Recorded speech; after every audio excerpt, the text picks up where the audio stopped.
Hello, everyone, and welcome to the Lords of the Night.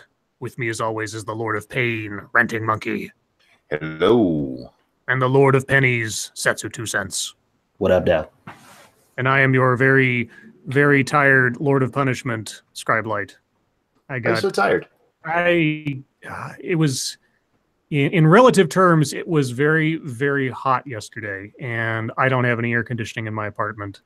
And consequently, I slept like crap. I mean, I fell asleep, but it was bad sleep. And then I woke up at midnight, kind of fell back to sleep, woke up again at 2, kind of fell back to sleep, woke up just after 4, and then was kind of dozing until my alarm went off at 5. So it was a lousy night. I'm really tired. So if I end up yawning during the stream, I apologize, guys. I'll try to keep it away from the microphone. But I'm a little floaty and I'm running on fumes. So if I'm a little punchy tonight, that might be why. Otherwise, how are you guys? I'm good, man. Damn, I forgot to tell you guys why. I'll tell you later, but I'm good. I'm here. Okay. Monkey's alive. And thank you, Point Curation. Mi gato es muy loco. So your cat is crazy. All right. Or you have a crazy pussy? Whoa. I would just like to remind everybody, I'm still doing my fundraiser to take money away from Candace Owens, and that carries on to all 3 of our channels. So yes. if you have money that you thought about giving to Candace Owens, but you want something better done with it, give it to us.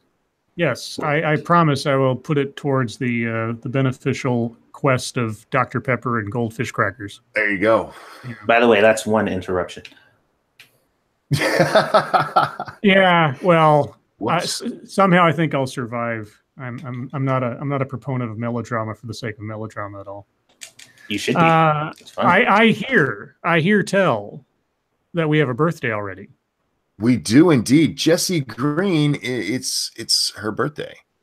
Thank you, Alice Morgan. Why do you have no air conditioning? Because I can't install air conditioning in this apartment that's like from 1978 or something.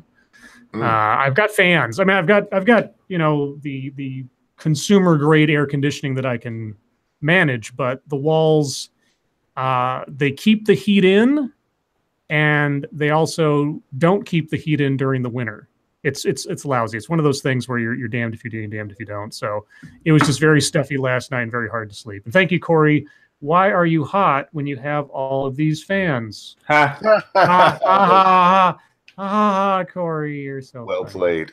So Jessie Green, you say? Jessie Green. Jessie Green. Jessie, are you out there? Are you listening? This one's for you. And a 1. And a 2. Happy birthday to you. It's too early for this shit, Jesse. Happy birthday to you. Oh, God, Scribe, are you dying? Happy birthday, dear Jessie Green. Happy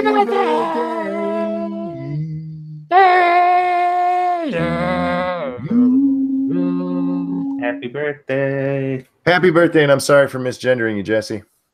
That's my bad. Monkey's what can you say? Jesse says, yes, I've been waiting for this all year. Well, I hope it was worth it. Wow, that is a sad list of expectations. Hey. Don't judge people. That's It's right. for horses. Yes. Happy birthday, Jesse. I hope you had a good one. Let's see. Monkey Dick, Jim Jones, movies. Hit that like button if you have not already, and many of you have not. And share our stuff. Share that shit. I know Satsu's already like pre-made 17 episodes he's going to be posting to his channel in the next 3 days. So get ready to share some of that stuff. Dude, I have designated Sunday as my record a bunch of shit day. And it's working out, so I'm gonna see if I can keep that going. I'm like God. Sunday's basically the day I rest because every other day of the week I'm doing something or have something on a schedule. So But that's just me. So anything that we need to cover before we get to the wonderful world of schnuzz? Yes.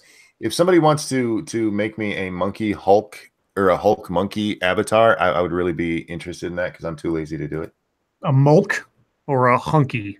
A hunky. A honky. The honky. A hunky. Yes. A green. So just like a green, angry monkey face with like. It's got to look like the Hulk. Yeah. Got to look like the Hulk. Okay. So. A monkey Hulk. That's your assignment, resident artists. Cryptic, thank you. So Scribe is saying he's God. Yes. Just like the Beatles, I'm more famous than Jesus. Wait, do we have resident artists? Yeah, like Jordan 250 does a bunch of meme stuff for us, and God, I know there's more than one person out there who's done meme images on our behalf. There's a couple I've seen that I didn't even know existed. Like there was one that was used in one of the intros to the Ghost Poo podcast of like the three of us as I think the Three Musketeers or something. I hadn't seen that. I was like, where'd that come from? That's cool. I haven't seen that one. I was talking about more like actual like drawing of like an that would be cool too. Oh yeah. I didn't know we had people who could the ranting hulky. Well then, if there's nothing else, we have some international news today. Dun dun dun. I'll start with the stuff that is new news, and then I'll get to the stuff that's kind of embellishment of the stuff we've been covering the last couple of days. I didn't know this happened because everything got pushed down by other stories. North Korea warns U.S. as it suspends South Korea talks over military drills. Yeah, I saw that earlier today. This is the first I'd heard of it when I got home. North Korea has threatened to cancel the planned summit between President Donald Trump and Kim Jong-un scheduled for June 12th in Singapore, saying the U.S. should carefully consider the fate of the upcoming meeting in view of what it calls, quote, provocative military disturbances with South Korea, North Korea's state news agency reported early Wednesday. The warning comes as KCNA reported North Korea has suspended talks with South Korea because of a joint military drill conducted by South Korea and the U.S. Quote, we are aware of the South Korean media report. The United States will look at what North Korea has said independently and continue to coordinate closely with our allies, White House Press Secretary Sarah Sanders said in a statement. However, the White House was caught off guard by the reports, according to aides. One official affirmed an assertion from the State Department that it has received no information from Pyongyang about the status of the talks. State Department spokeswoman Heather Nauert defended joint U.S.-South Korean military exercises Tuesday and said the U.S. had not heard of any disruptions to either the planned exercises or the upcoming summit. And thank you, Darkshade. Me and my roommates lost our shit over This Is America, so call me maybe. Funniest shit I've seen in a while. Thanks, guys. Oh, it was great. That shit was hilarious. I'm glad to pass it on, but you can't take credit. That was some guy who's got like 3 million hits on that video now. And he's fuck that. We can take credit. Yeah, sure. Thank you, Cryptic. Drills happen every 2 years for over 40 years. They're just being douchebags. Used to be a part of that myself. You used to be part of being a douchebag? Oh, okay. Speaking of the Call Me Maybe thing, somebody did the whole video overlaying Call Me Maybe. Oh, nice. Instead of just that first section, and it doesn't work past that first section. Yeah, that's probably why they stopped. Yeah, it just, I mean, if you manipulated the video of the original one just a little bit and kind of moved it forward or cut out a clip or two, you might be able to make it match up beat for beat. But yeah, after that one point, it just doesn't go anywhere. Just a warning for those of you that are looking. If you see a Call Me Maybe, This Is America mashup that's over a minute and a half or something, 2 minutes, it's not worth watching the whole thing. Yeah, somebody was probably trying to capitalize on. Yeah. But yeah, so the news agency in North Korea is saying that things are at risk, but no one officially has said that things are at risk. So not sure what that's about, since the state media is basically controlled by the government.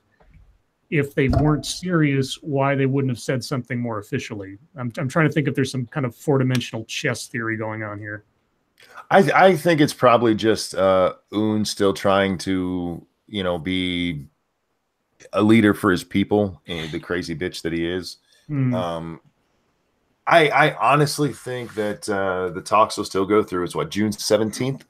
12th, was it? June, yeah, Yeah, sometime June in June. So it's coming up fast. I don't think the talks will be canceled over this. Yeah, it would be weird to me if they just suddenly threw up their hands after all of this lead up.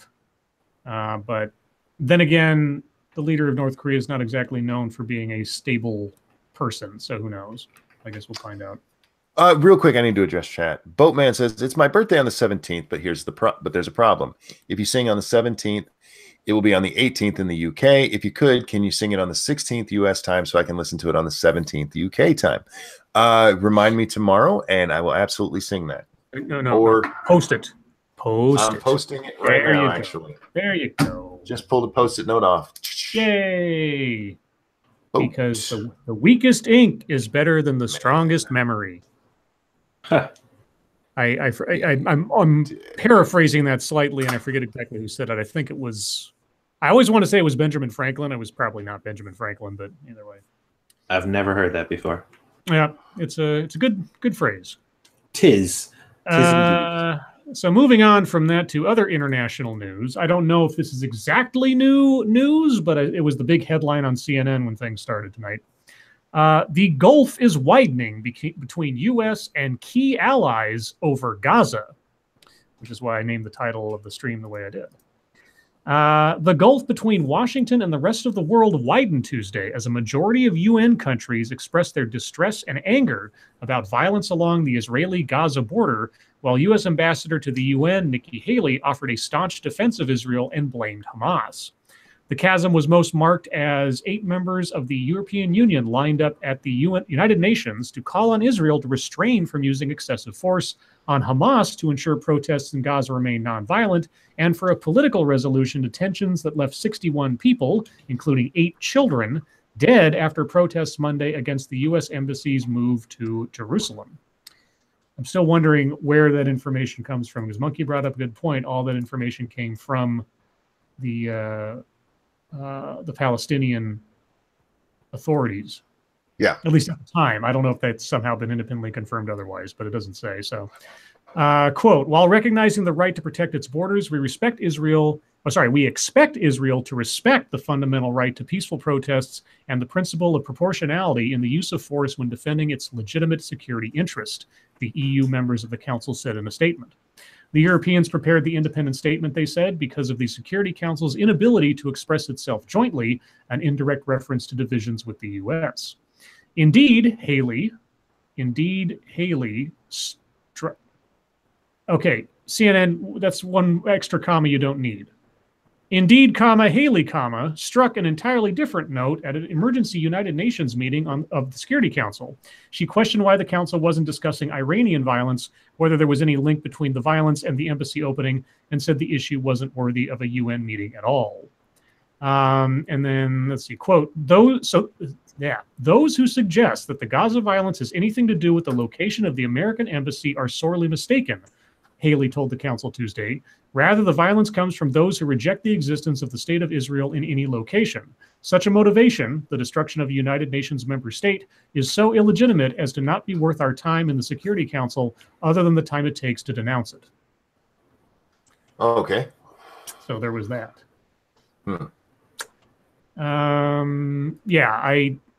Has there ever been a time where anything done in relation to the Middle East has pleased everybody? Nope. No. Yeah. All right, I know. Yeah, at least not in the modern day, let's say.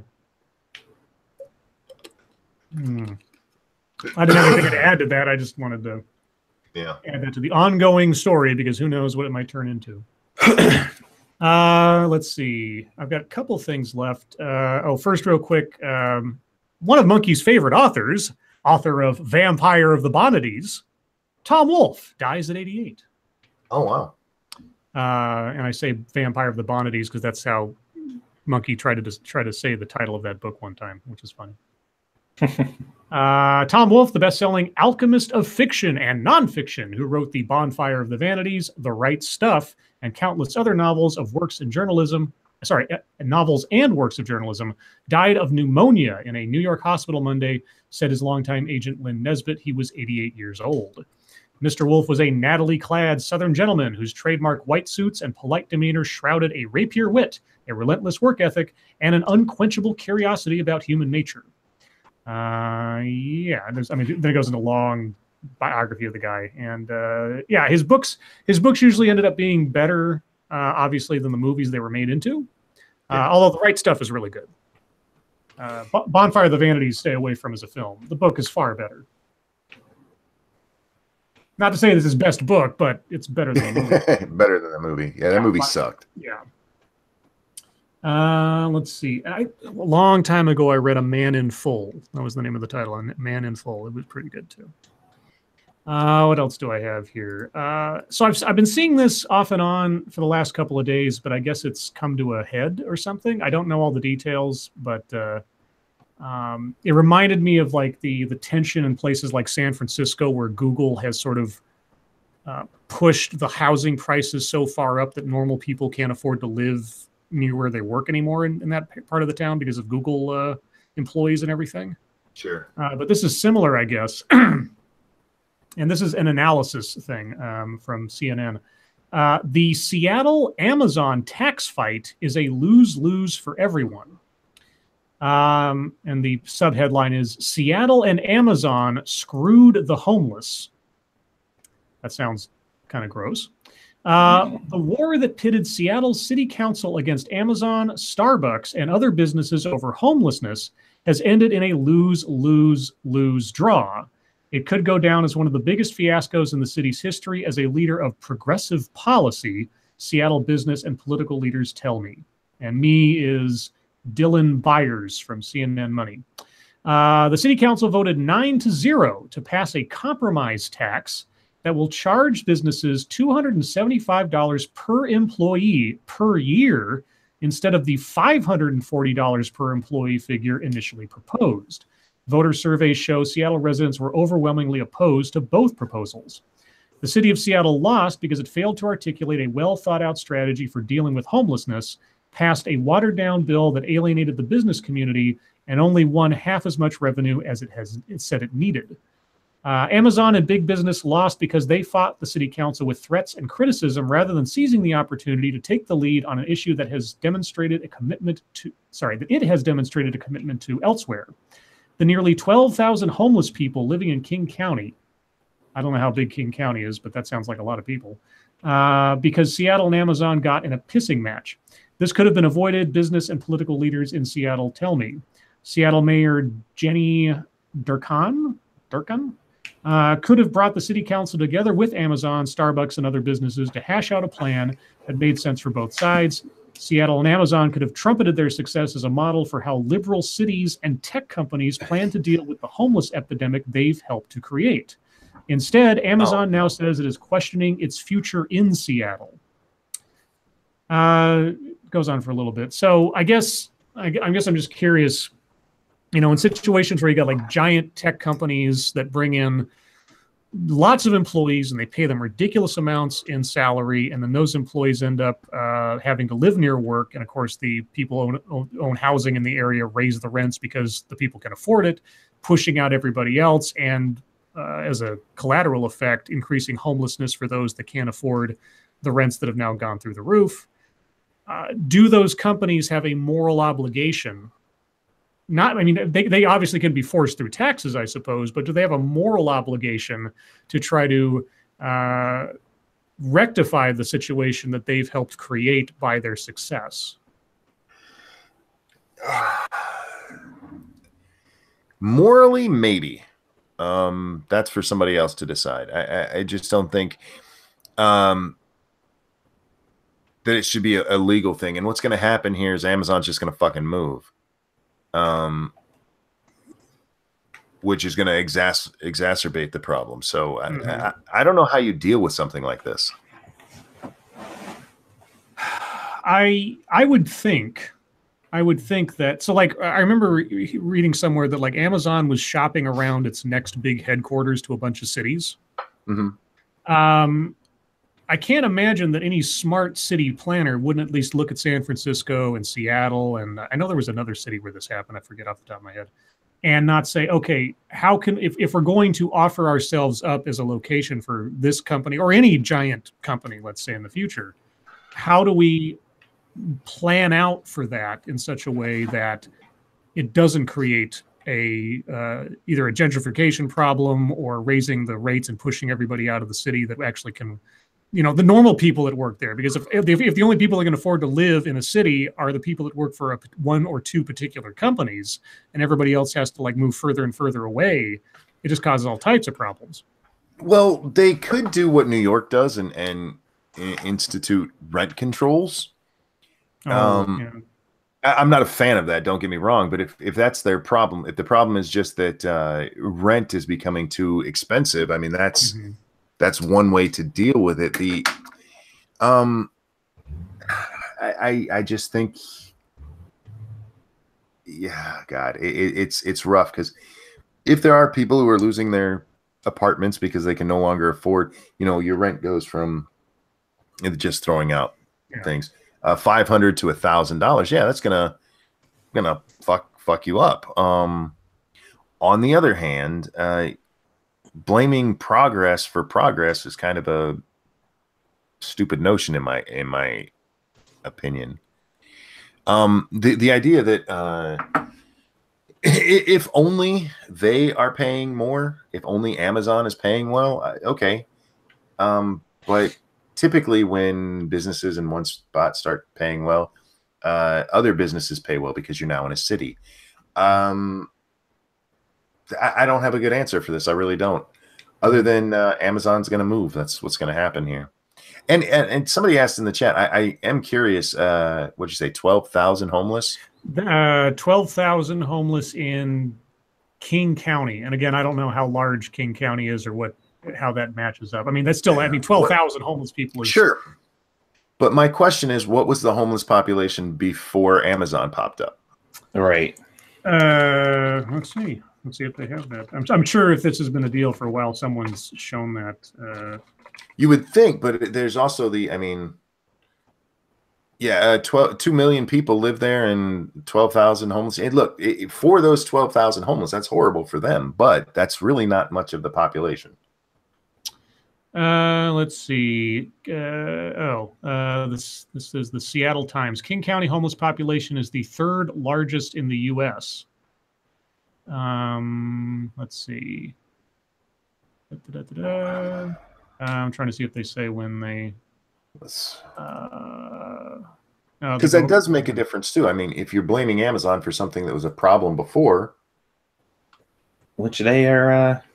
I don't know when Amazon do shit like that. So. Yeah, I don't know when Amazon showed up in Seattle or King County or whatever. So I don't have. I'm sure someone has done those statistics somewhere, guys.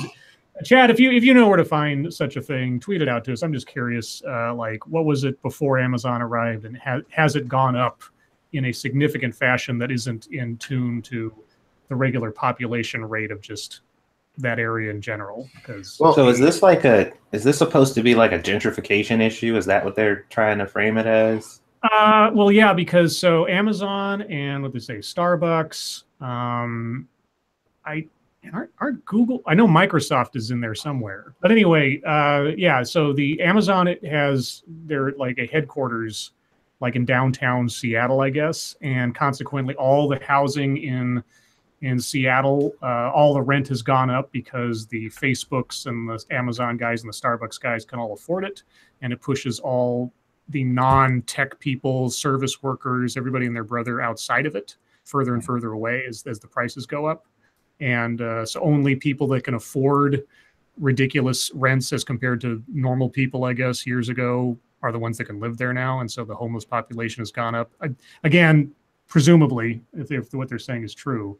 So the city wants money to try to help solve the homeless problem.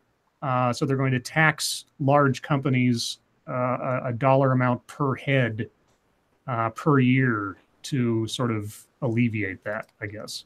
Well, be on the lookout for articles that'll be dropping pretty soon about how this is only being discussed because it involves white people. Well, I'm looking at it's the Wikipedia page for it, but they do a a one-night count of homeless people. Mhm. And this is just Seattle. It says one night count collects figures for those in shelters and transitional housing and releases those figures as well. In 1999, the count of homeless persons living both in and out of shelters in King County was 5,900. In 2000, it was 6,900. In 2001, 7,000. So it just keeps going up year by year. But I don't know when Amazon moved in.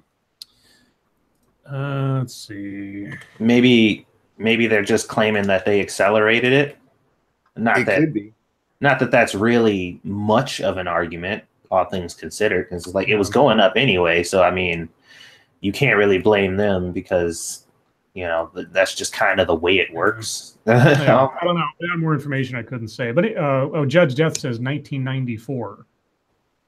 Yeah, that's when Bezos founded the company. So did he do it right there in Washington? I remember reading somewhere that they did a whole giant building of a brand new headquarters in Seattle in the last few years. They've been there forever, I guess, but I guess they made some giant expansion a few years ago. Thank you. The game doesn't change, just the players.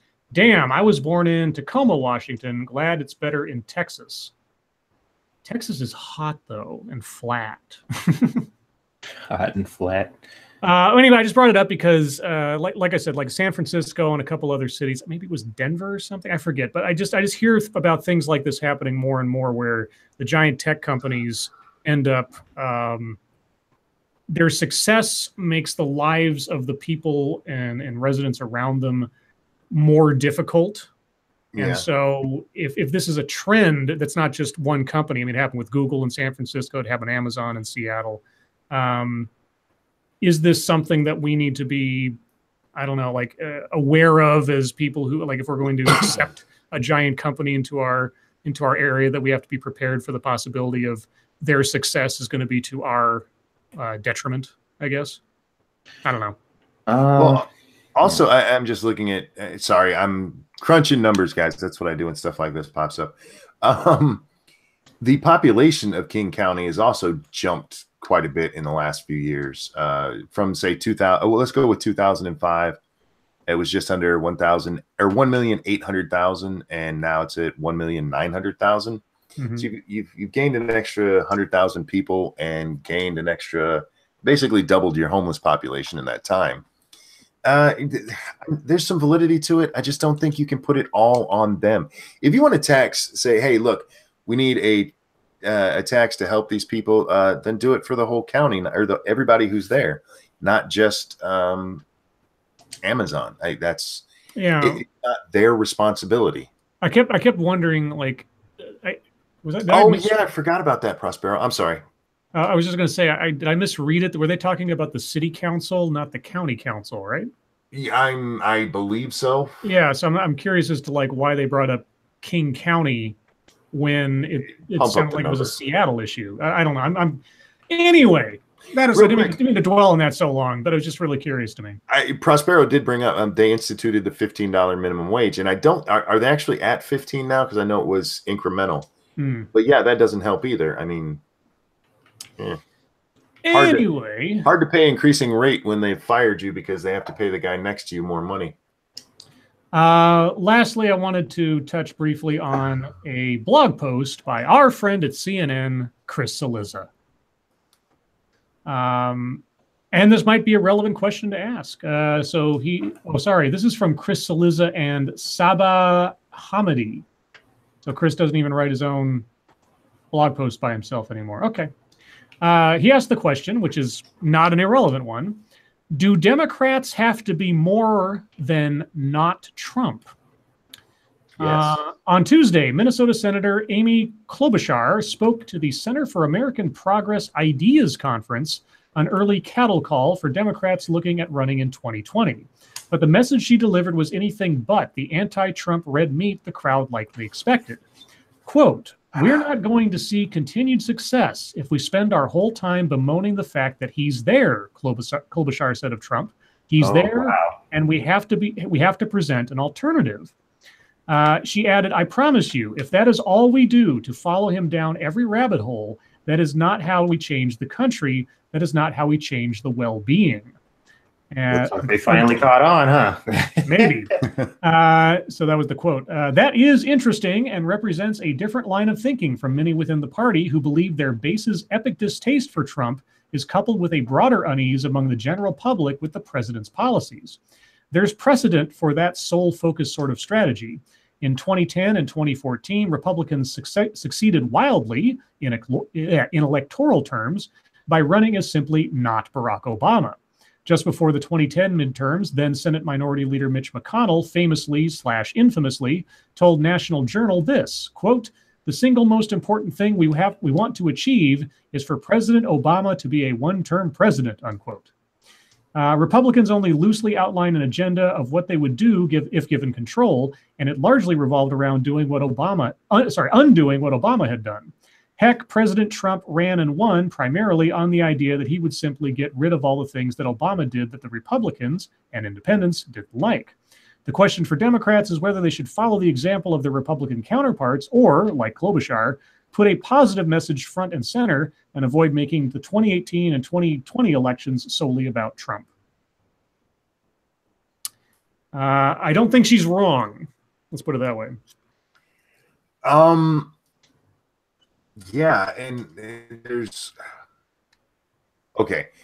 What the Republicans did there, that's fine if you're firing up your base. The problem with Trump is you can't just run with "I hate Trump."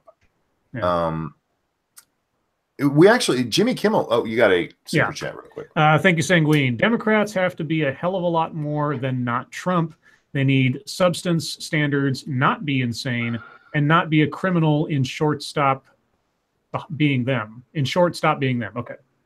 Yeah. I mean, half of Hillary's campaign was "I'm not Trump." So exactly. And also, I have a vagina. Well, yeah, but still, I mean, between if you ever hear the rhetoric that came out of what's her name? Elizabeth Warren. Warren, yeah. Elizabeth Warren waited the longest time to endorse Hillary because she didn't like Hillary. But when she finally was forced to, because Trump became the candidate on the Republican side, she didn't so much endorse Hillary as badmouth Trump. Same thing with Bernie after he had to concede himself to Hillary's thing. He talked more about being anti-Trump than being pro-Hillary. And so, like I say, half of Hillary's surrogates ended up just being anti-Trump protesters. And if the Democrats continue that line without offering an alternative that actually makes more sense, they're going to lose. Yeah. And yeah, that's just the long and the short of it. Well, that's the problem. You have to offer something in return. You have to give them something to fire up your base. And "I hate Trump," especially this early still, is not enough to do that. And Jimmy Kimmel just gave an interview the other day where even he's talking about, I'm going to back off Trump a little bit because, people just don't care. And he actually said he thinks that all of his Trump bashing has cost him viewers. And he's right. Because most people don't just hate the president. Yeah. You have to give them a reason to vote for you, not a reason to vote against them. Right. And the other thing too is, there's such a thing as vitriol fatigue. Because if you spend all your time bashing Trump, after a while, it just becomes white noise.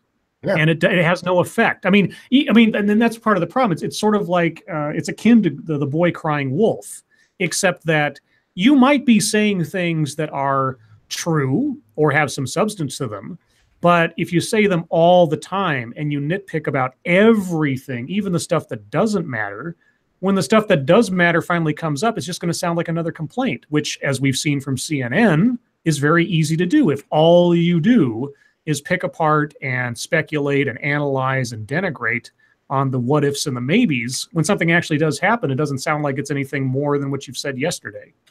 Yeah, there's also this sense of, okay, you keep complaining about what he's doing wrong, but you're not offering any solutions. Right.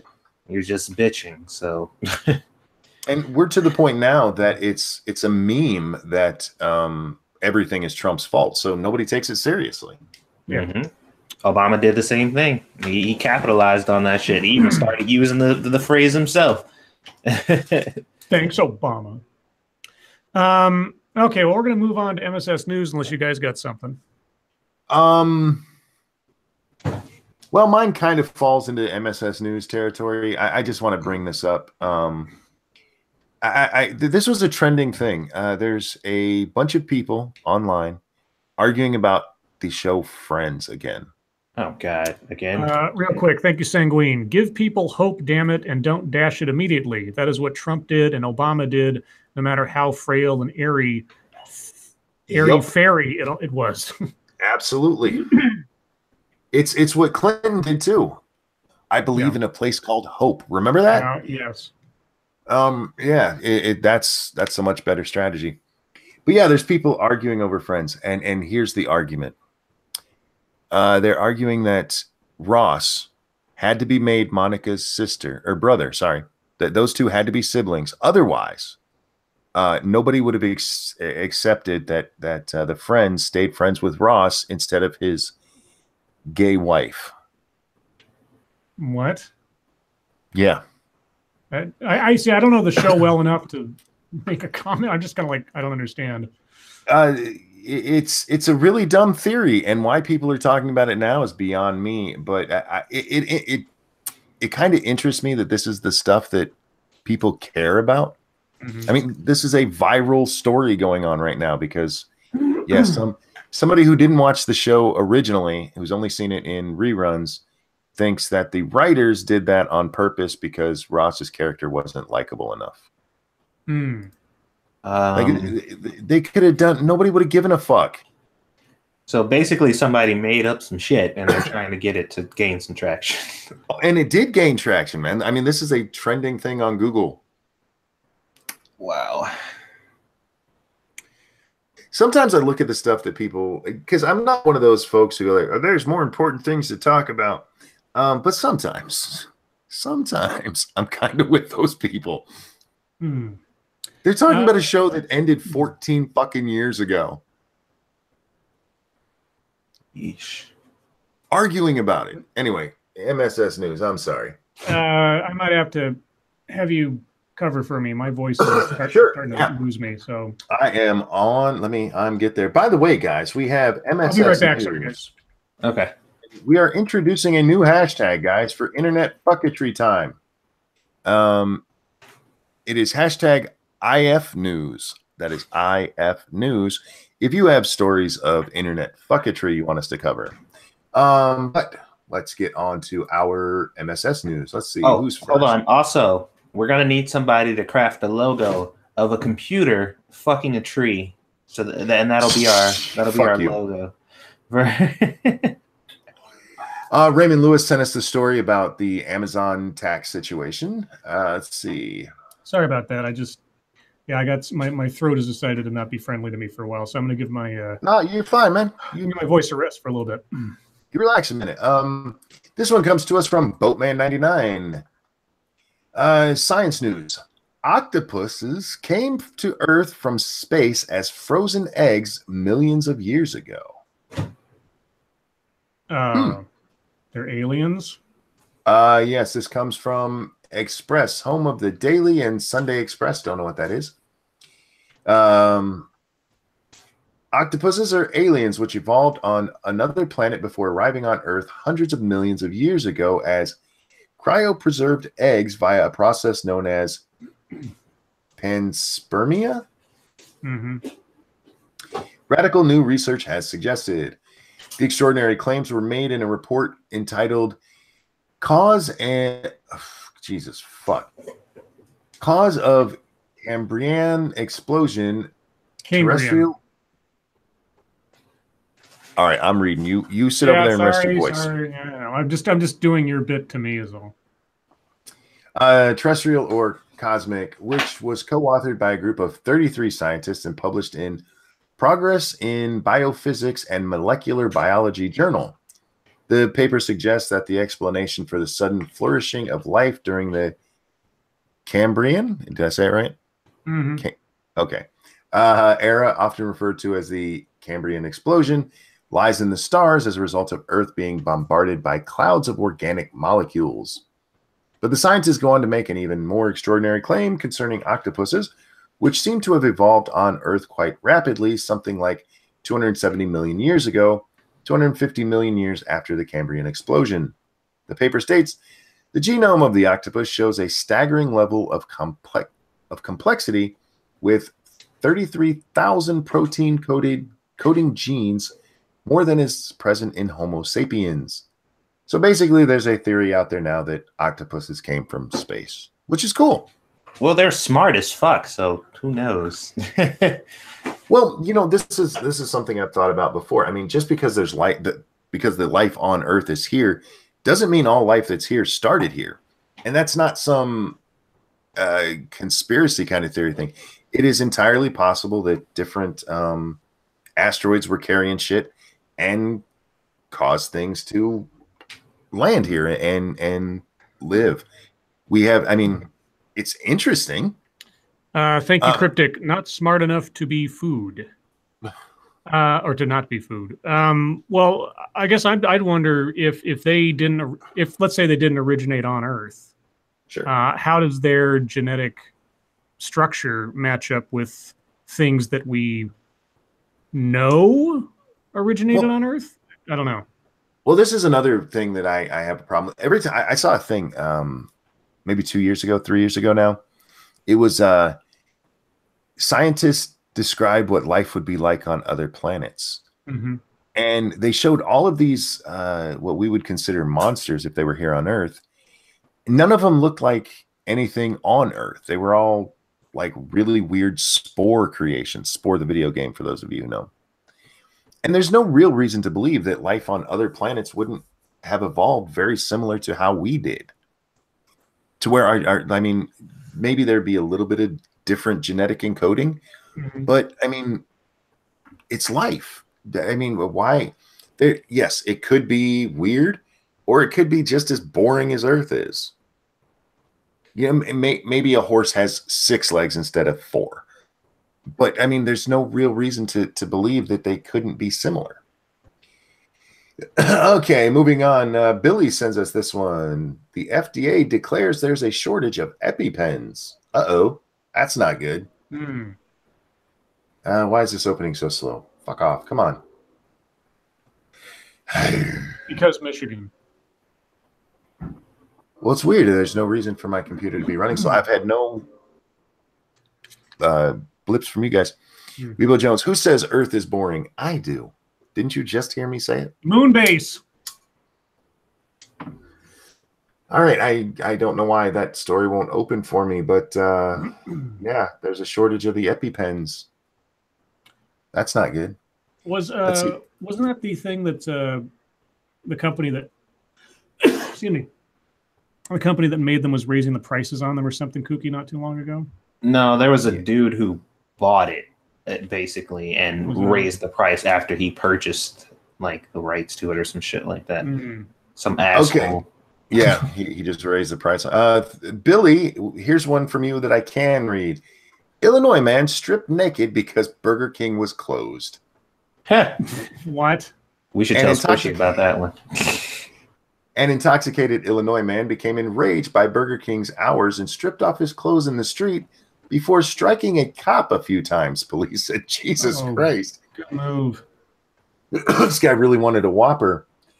Manuel Silverio of Plainfield, Illinois, had tried to patron the hamburger chain around 2 in the morning on Sunday, according to the fast food restaurant's website. It closes at midnight. He was visibly upset the business was closed and was banging on the drive-thru, screaming at the employees inside, Deputy Police Chief Eric Allen said to the Herald News. He was heavily intoxicated. Surprise, surprise, surprise. Officers were called around 12:15 to the chain in Shortwood, Illinois, by employees complaining about the drunken, violent man. When officers arrived, Silverio, however you say that, hit the window again before he proceeded to strip naked, then put his pants back on, Allen said to the Herald News.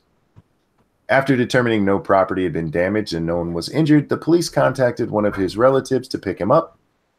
However, the police sergeant tried to help the man put his shirt back on, and Silverio hit him. The officers handcuffed him and sat him on the curb to calm down, and then they took him to jail. You know what? I like Burger King. I do, but not that much. How many more you want me to do here, Scribbles? I have nothing for. Well, I have very little for my YouTube time, so. Yeah, I have very little too. Satsu, right. How much you got going? I mean, the topic's pretty simplistic. Like we've talked about it before. So. Okay, all right. Three more. Let's see. This one comes to us from Freedom Noodle. I like that name. Oh wait, sorry, this isn't available. What? You fuckers. Were they deleted or something? It was 26 celebrities straight people never knew were twinks. Okay. So yeah. Thank you, Gregory Hurst. We're closed. Make him leave. Oh, he's naked? Never mind. Let him in.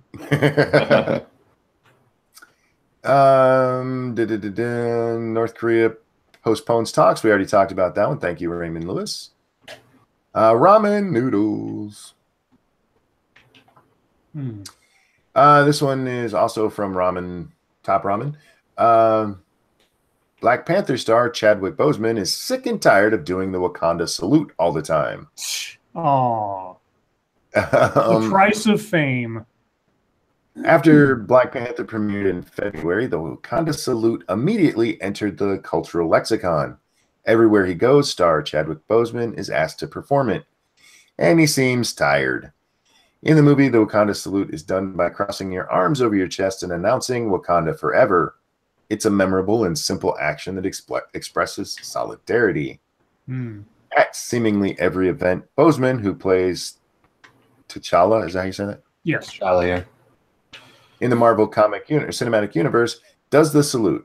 He did it at the Avengers Infinity War premiere and adapted to Howard forever during his commencement speech at Howard University. Sure.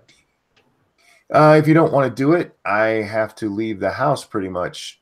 I have to not leave the house pretty much, Boseman said on Jimmy Kimmel Live. I've been chased in cars. You know what, dude? Okay, here. In 10 years, nobody's going to give a fuck, so enjoy your fame while you have it. Yeah. Do you think he's been typecast now? No. Okay. Do you think any of the Marvel stars have been typecast at this point?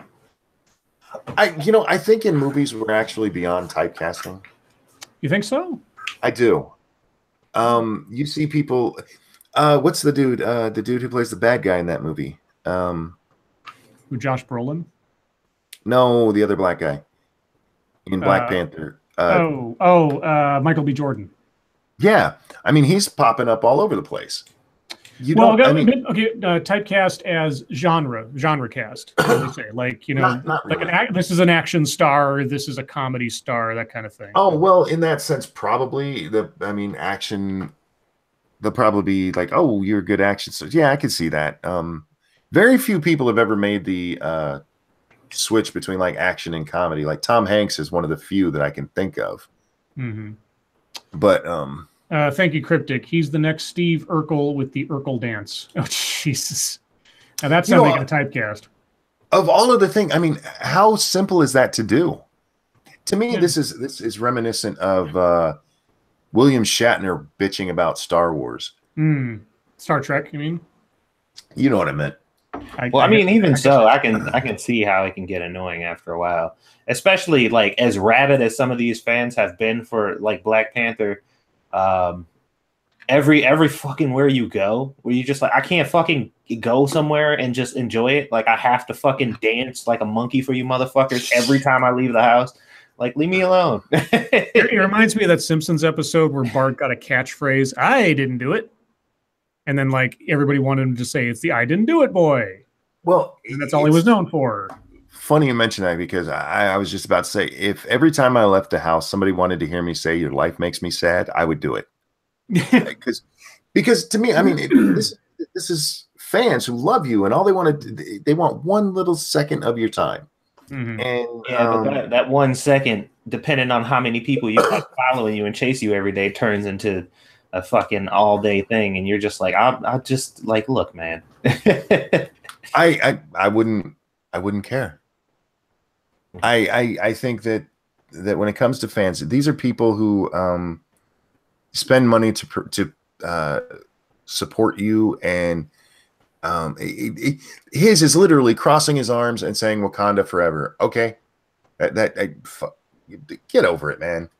There are, I ain't gonna far lie, worse like, problems to have. for me, it wouldn't be a problem for a while, but eventually, eventually, I'd be like, okay, no, go watch the movie. I did it a lot in the movie because that shit is it's you know, like, I understand I'm famous, you like what I did or whatever, but your expectations can only go so far of me. I'm still a person, and I still like to enjoy time out without fucking performing for people. So I could probably handle it for a while. Your job is acting, and this is people loving what you did. Well, what if you like was a 5-star chef or something, and your job is to cook, but everywhere you went, every event you turned up to, when you just wanted to have a good time and enjoy it, they're like, oh, and they pushed you in the kitchen, like, yeah, go cook, take care of that. Okay. You'd be like, that. No, can I just like not do that at some point in my life? Well, that's a little bit different. I mean, that would be, actually having to go and do something. It's hard to cook a 5-star meal in literally 2 seconds. I think too many stars, and you can actually see this on YouTube as well. Too many people who become famous like this forget that, one, it's very fleeting, and two, that's actually a compliment. Yeah, if they're chasing you in cars, that's a little bit ridiculous. But if it's just, hey, Wakanda forever, just like, yeah, nice to see you. I just think too many of them forget this is their bread and butter, and that's all I have to say. I feel it. I get what you're saying, and I do agree up to a certain point. But like for me, it's timed. But then again, I'm an introvert, like, and a pretty heavy one too. So it's like, well, so for me, there's a limit. But I'm not the most outgoing person, but when I'm in public, I like to be the center of attention. No, I would actually prefer literally not to be. I'm that dude at a party that was there the whole time, and when it's over, people are like, when the fuck did you get here? No, that's why I made my catchphrase 2 words. It doesn't take any time at all. Got it. Well, I like when I want solace, I go to my home and I stay there. I was really weirded out to find out so many people on YouTube are introverts, because you are putting yourself out there. And to me, that's the whole point, is I want to be the center of attention. And I understand that there's different reasons for doing it, but yeah, for me, it's all like, look at me. Well, I am an introvert in real life for the most part. I'm not a party animal or a very outgoing person. Never really have been. I don't really. I mean, like you said, not everybody does it for the attention. I don't do this so much for the attention. It's mostly catharsis. It's mostly I've got too much rolling around in my head most of the time, and I just need a way to sort of solidify it and be creative at the same time. That's kind of how I operate. So, I mean, if I become notable to people as a result, that's a nice fringe benefit, but it's not what I'm pursuing per se. I like to be the one that makes everybody laugh. And sure. when I'm in public, even like walking around the store, I'm being goofy and silly and trying to have a good time to make people laugh as I pass them. You should see me at a party. I'm fun. Let's do one more because this one looks fun. Sure. This one comes to us from New Fate 26. Cumberland police praise students for one of the best senior pranks they've seen. And I'm going to link this one in chat because you got to see it. It's fucking awesome. Okay, it's linked in chat there, guys. Senior pranks are a rite of passage for many high school students across America. Before school lets out for summer, the graduating class leaves the halls of their high school forever. Seniors take one last jab at their teachers and principals. A group of seniors in Cumberland, Wisconsin, left their mark with what the police department called one of the best senior pranks that Cumberland High School has seen. Excuse me.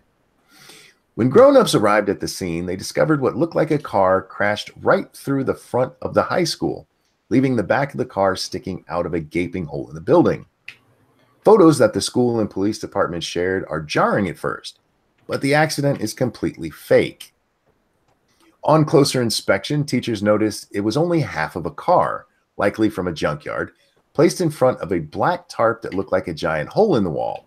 Mm-hmm. Loose bricks were strewn around the scene as if the car had really barreled right into the school.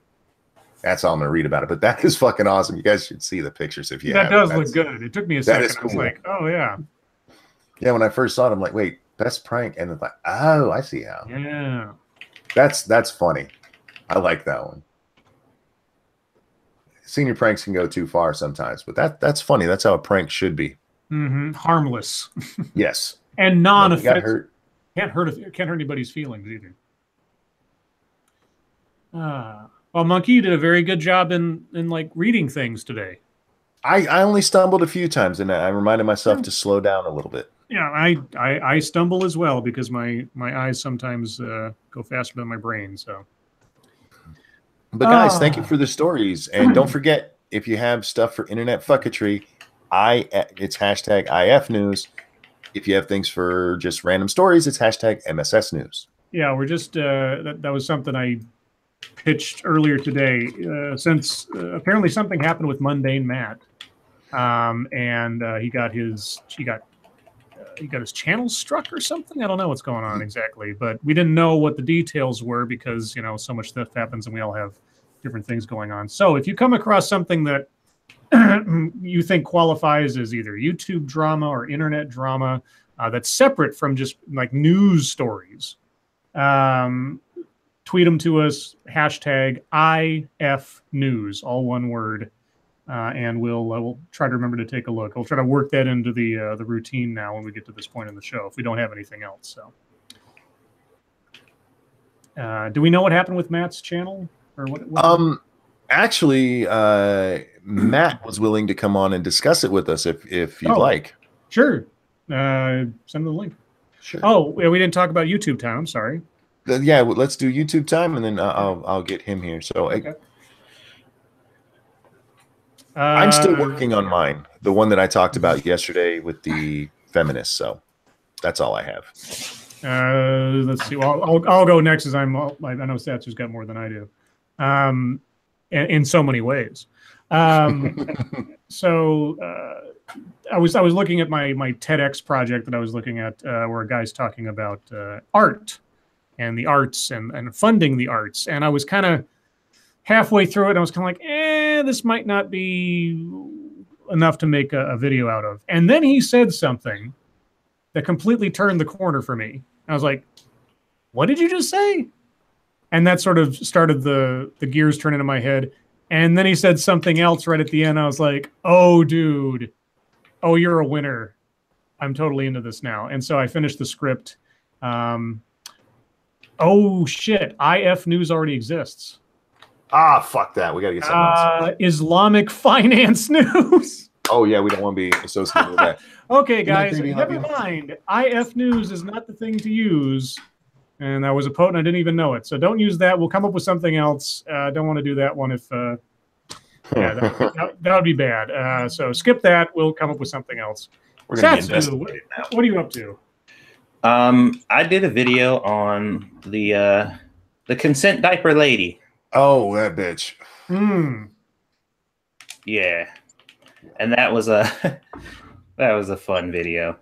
Just talking about the stupidity behind it, because believe it or not, this was actually going around on Facebook as much as it has been going on Twitter.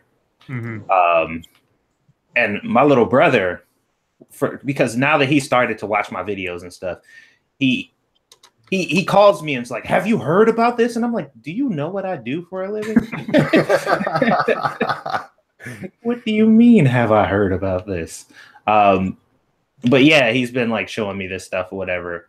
And I've been talking to him about it. But yeah, it was just a funny video of me talking about the stupidity behind it. And Why on earth people still think this is something that is legitimate? And hello, Matt. Oh, hey, Matt. Hey, what's going on? I've seen ranting feminists really upset about this whole story because she says she's not talking about sexual things here. I'm like, well, she's actually said that's exactly what she's talking about. Well, yeah, there's that too. I mean, in the instance of the diapers, she's not talking about sexual things. She's talking about creating a culture of consent that carries over into sexual stuff later in life, kind of deal. Yeah, exactly. She's teaching kids sexual consent through diaper changing, and it's fucking ridiculous. Well, moving on from diaper changing. Hi, Matt. How's it going with diaper changing? It's actually quite good. It's now my girlfriend's turn, so I am off the hook for the time being. Have you been asking your daughter her consent before diapering her? Oh God, no. No, you jerk. You bastard. She's 5 months old. I'm all like, did you shit yourself? Did you make a purple? Like I got a text from my girlfriend last night saying, okay, she's asleep, but you're gonna want to change her. And I'm all like, that seems like she knows something. And then yeah. At 2 a.m. when I went to go change her diaper, I'm all like, oh, you bitch. Nice. So we got word, and I'm still in a little hazy about exactly what happened. That something happened with your channel of note in the last couple of days. So could you enlighten us on this?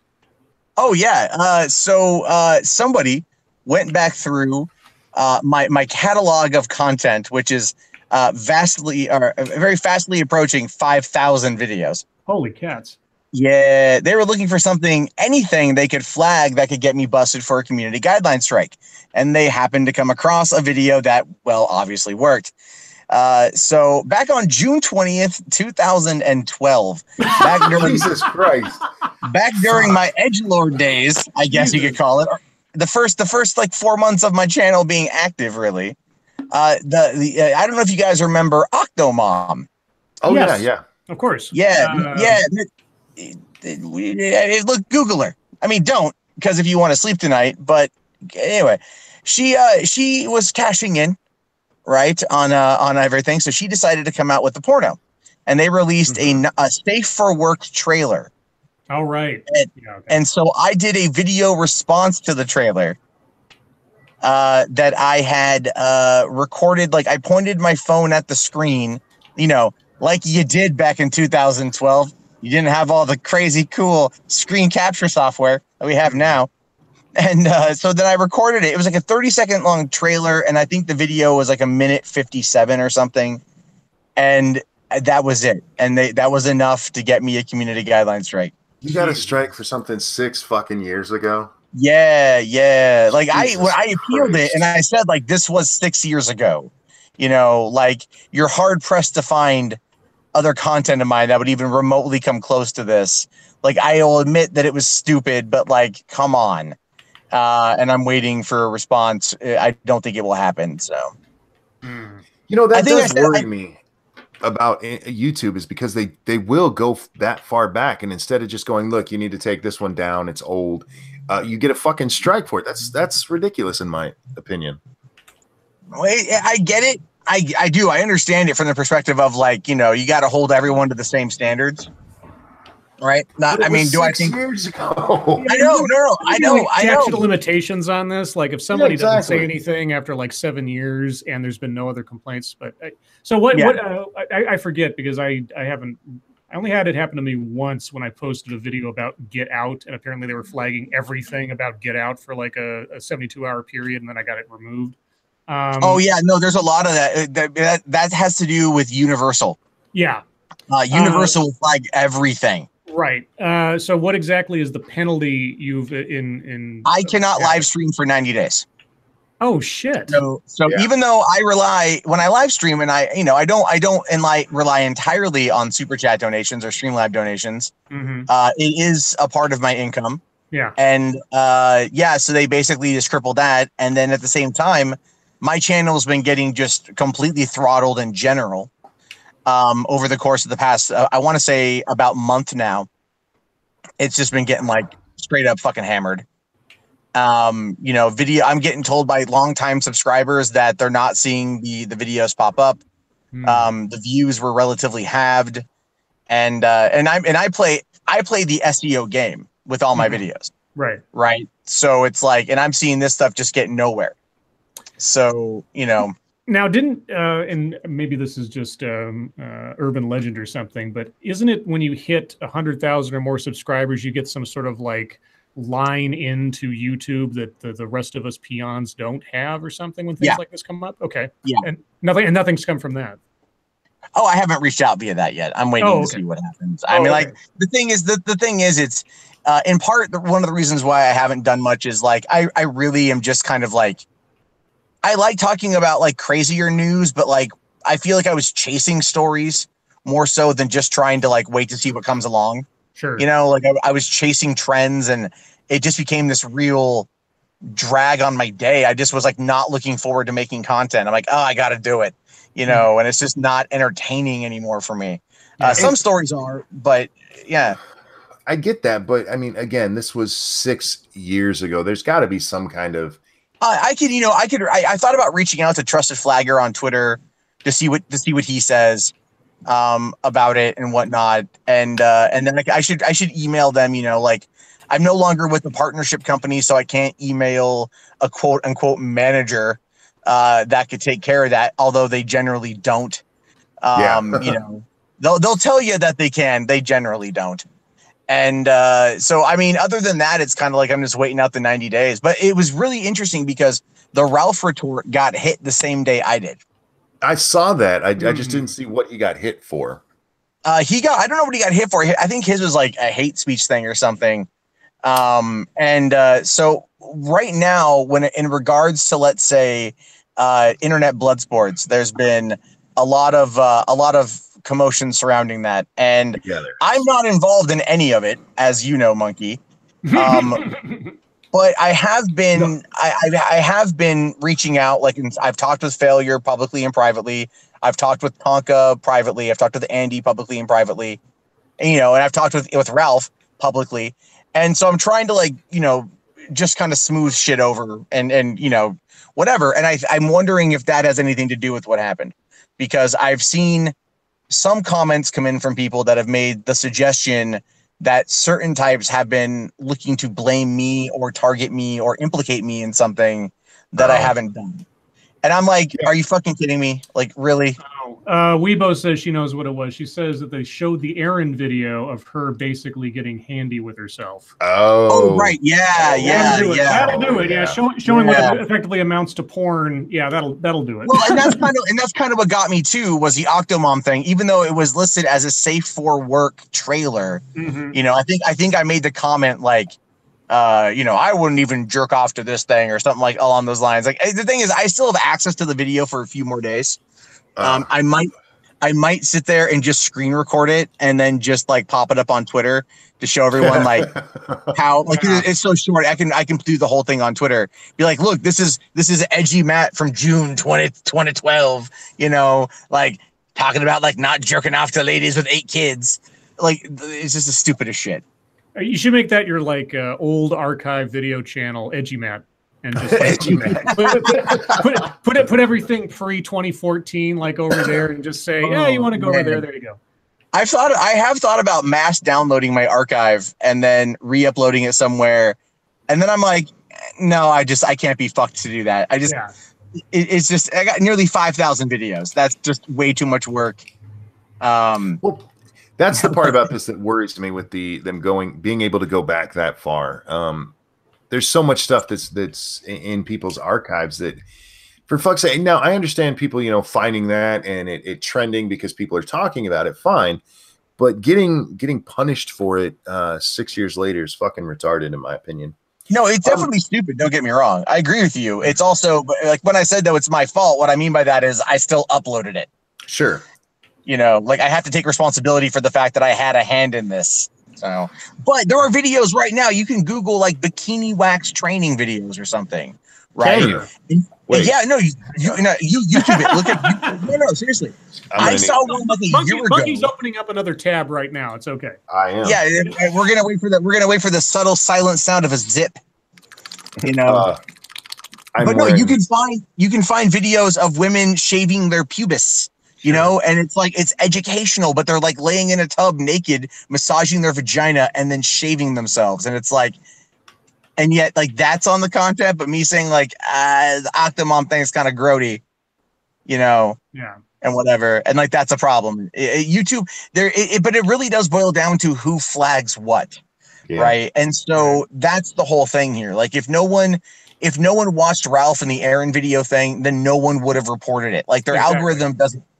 It's all being done personally. I know ever since like the Bloodsport thing, and not even just the Bloodsport thing, since like Gamergate was a thing, like I've had people digging through all of my old archives. Like I will come across discussions about me on forums where they're going back like to 2013. You know what I mean? Like they're going back near the beginning phases, and they go like, "Oh, well, he said this and this and this, and these are tweets from back then." And it's like, wow, you fuckers are really doing your due diligence. Well, I mean, if it could be a successful campaign against people like Milo to go back to some interview he did and dredge up things that maybe you know controversial or questionable, or like with Cenk Uygur and things he said 10 years ago and bring it up. You know, it's I guess it's the price of doing business in the modern age where nothing gets deleted. But you know, YouTube of all companies out there should have some concept of the idea of timeliness and proportionality, and they don't seem to half the time when we see things like this happen. Well, especially when they themselves. Oh wow! What? Jack Cochran, you are a good friend. He sent me a video. Oh, of bikini shaving. It's waxing, actually. Oh, okay. I'm glad you got either or, man. Either or. I'm pretty sure there's full on vagina. Real quick, there's one more story I want to talk about, and unfortunately, I don't know all of the details. Okay. These are the details I know. Puppy Hater. He's frequented our chat many times. He got in trouble at work. Okay. Because he told a transsexual woman that he wouldn't have sex with them. What do we know what led up to him saying this? No, and I was hoping he would be in our chat tonight, so I could ask the specific details. Yeah. But from the way I understand it, it was a conversation. It wasn't like a proposal. It was, you know, a what if kind of situation. Okay. And he's like, "No, I wouldn't fuck a tranny," and he got called into human resources over it. I need more details on exactly what was said and how it led up and everything. I mean, yeah. So if it was one of those things like Sargon says, you know, I wouldn't even rape you kind of things, and that turned into something else. But I can see situations where definitely, it's not a workplace thing to discuss. But if it was the way I understand it, where it was just a conversation, like you might be better getting fired from that company. Well, I mean, but would it be on a break? Would it be on like a lunch hour if they're clocked out sort of thing? Like, how would one get to the conversation of like, I wouldn't have sex with a trans person? Like, you don't just open up a dialogue with that. What are you talking about? That's how I greet everybody. He's saying, "Hi, nice to meet you. I'm Renting Monkey. Are you trans? I wouldn't fuck you." Yeah, I don't do butter dick. Butterface is bad enough. Butter. It's like Butterface, but butter dick. Jesus Christ, Monkey. Jesus Christ. I feel that's a real thing, and it should be. But that's all I had for internet fucketry. And Matt, thanks for sharing the actual story of what happened. That's fucking ridiculous, in my opinion. God damn. 2012. Yeah, it's pretty lame, but I mean, at the same time, there's like not much I'm going to be able to do about it. I mean, it's unfortunate, but you know, it's just it's how the system works and whatnot. And you know, a lot of us end up in trouble at one point in time or another. I get privacy complaints all the time. You know. Because I'll cover a news story of someone who's like, "Oh, I don't want you doing a news story about this," because it ends up in the Google search, right? So like if they Google their name, they're like, "Oh, here's this you know, Kevin Smith lookalike motherfucker talking about me and drawing attention to this shit," you know. So they file a privacy complaint trying to get the video taken down, and you know, I'm like, well, good luck with that because it never works. Yeah, it's a public story. Sorry. Yeah, like because I'm reading a news article, so obviously. Go to them first, you know, like I'm protected. Yeah, But if you Google your name, what'll come up first is the news article I'm reading you about you. And so like, maybe you want to take that to the press then and say that they can't talk about you because somehow you're above talking about or something. Jacob in chat says that Puppy Hater brought this up on the Minions chat on Sunday. So if I can't get a hold of Puppy, I will watch that and we can discuss that further tomorrow. All right. Would you want to hang out, Matt, or do you have to get going? No, I gotta. I'm literally outside of a mall where I'm waiting for my girlfriend to go shopping, so I have time. Oh, okay. Do you have a deep topic by any chance? Hang on, Matt. How come every time you talk to us, you're in a car waiting outside a building? Well, there's a reason for this, Monkey, and that has everything to do with the fact that I'm a stay-at-home dad. So we only have one car, so my girlfriend gets home, and then I can leave. No, Matt's got a side job as a pimp. That's what it is. Well, for a while last year, I was driving Uber Eats. I was delivering fat people McDonald's. Nice. And, for like $3 a fucking order. I will take that wasn't worth it. Pounder, please. So yeah, no, I would be on. I'd be on of my home setup, but my girlfriend really wants to redecorate the house. Yeah. Oh, gotcha. Yeah, so it's deep topic time technically. I don't know that we have any deep topics. We kind of went deep topic territory with the whole Amazon, Google gentrification thingy. I have a deep topic. Oh, okay. Jeff Holiday brought this up on Twitter today. His idea of free speech is being challenged. His ideas regarding free speech absolutism. Because there's anti-vaxxers who are advertising on Facebook, and he's having trouble coming to terms with, defending their right to free speech and knowing that this can harm people. Matt, I know you and I have had free speech conversations before. Yeah. I'm of the opinion, as bad as the consequences for this may be, I still stand for free speech in this case. But I do understand how easy it is for a belief in free speech to hit you in the face when you're dealing with something like this. When you're dealing with somebody who literally could cause the death of a child. But I was wondering what you guys thought about how far free speech could go. Would this be a case, in your opinion, like anti-vaxxing, if it could actually lead to the death of a child, where free speech is not relevant? Well, no. I think, first of all, I think it's kind of weird for a person who makes content debunking that type of stuff to say that, because his most active tool against that has been his own free speech, which he has, full power to wield. But if I could interrupt real quick, his argument there is that it's not working. Well, one man. But that's not his place. That's not his place to make that claim, though. I mean, in his mind, he can see it's not working, but you can't sit there and say because I agree with you, Satsu. Like, he's wielding his power, and if it's not working, then that just means he needs to try harder.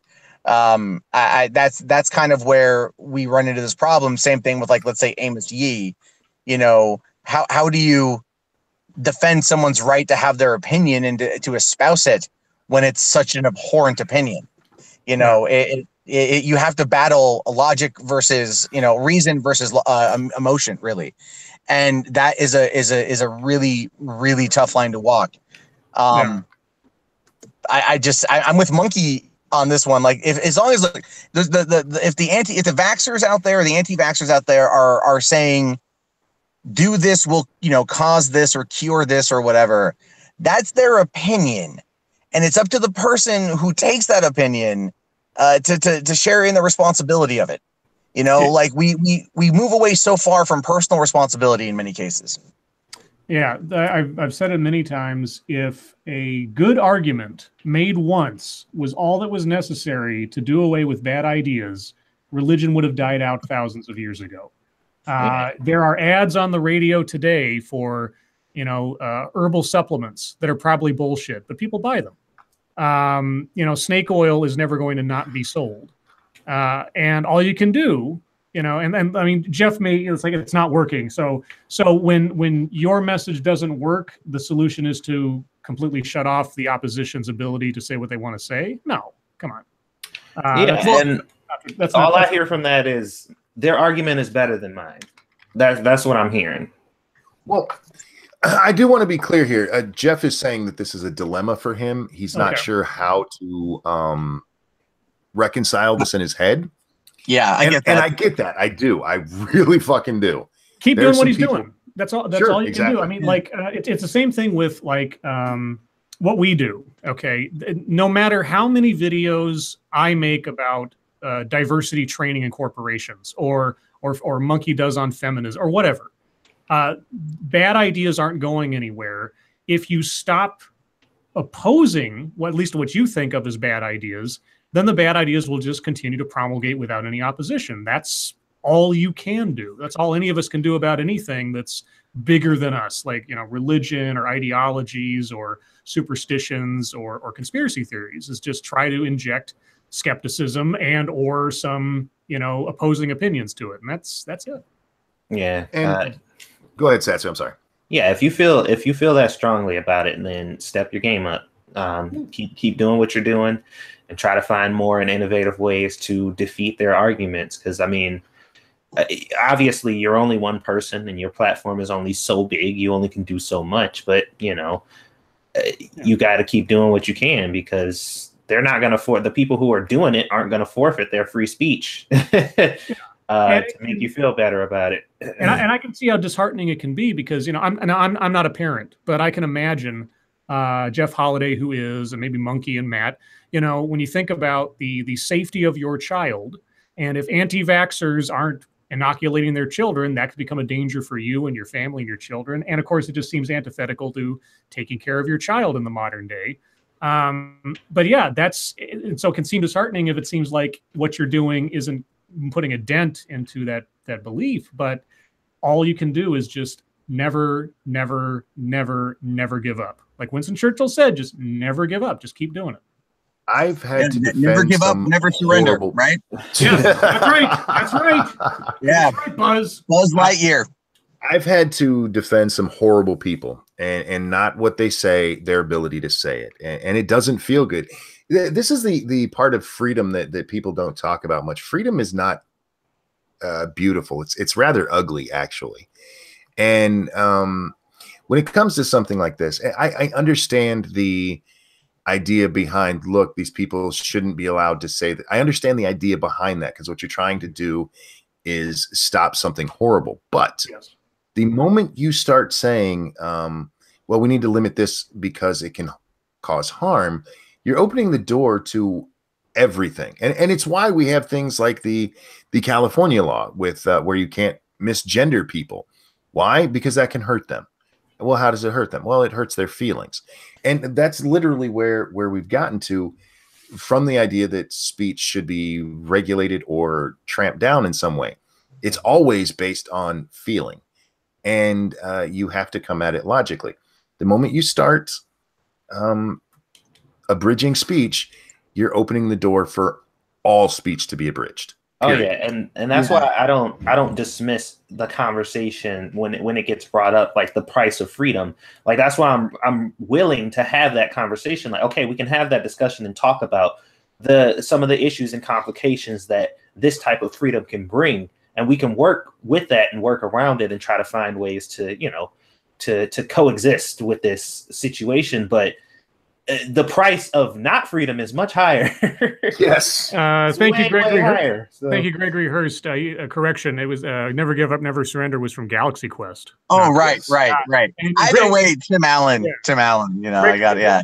But Gregory Hurst says, by Grap Thars hammer, protect freedom of speech. Yes. The sons of Warvan, I shall avenge you. Yeah. I just want to point out the two cinephiles fucked that up. I know. I put it in the chat. Yeah, I said, no. yeah, Matt and I fail. We fail. Both, yeah, I was thinking Galaxy Quest, and for some reason I thought Toy Story, but it's been a long day. Well, I heard Tim Allen's voice as well, and I immediately associated with Buzz Lightyear. So that was exactly. Yeah. Anyway, Even though Galaxy Quest is a fantastic movie in its own right, but I had a guy today. I came across a tweet today where someone had said, and this is kind of in line with what we were talking about emotions over facts, like saying, guys, like I just saw a video of Mundane Matt defending Amos Yee, and I need to go like wash myself off from this filth I've been surrounded by, or something along those lines. And it just was just like a hyperbolic tweet that I didn't respond to, but I just kind of sat back and I'm like, I only defended his right to have an opinion. But like multiple times during that video, I said I disagree with it 100%. Dude, I had an argument. I'm just gonna have to pull up my Bill Maher stuff and let y'all read it. An argument way back then, because in Cincinnati there was a Klan rally, and the people of Cincinnati decided to break windows and shit of the buildings where they live, not where the Klan lives, where they live. And I'm like, look, that's smart. Yeah, and I'm like, one, it's really dumb to destroy your own property, and two, just let them do their thing and go away. It's not going to hurt you. It's just fucking words. And or because of that, like forever.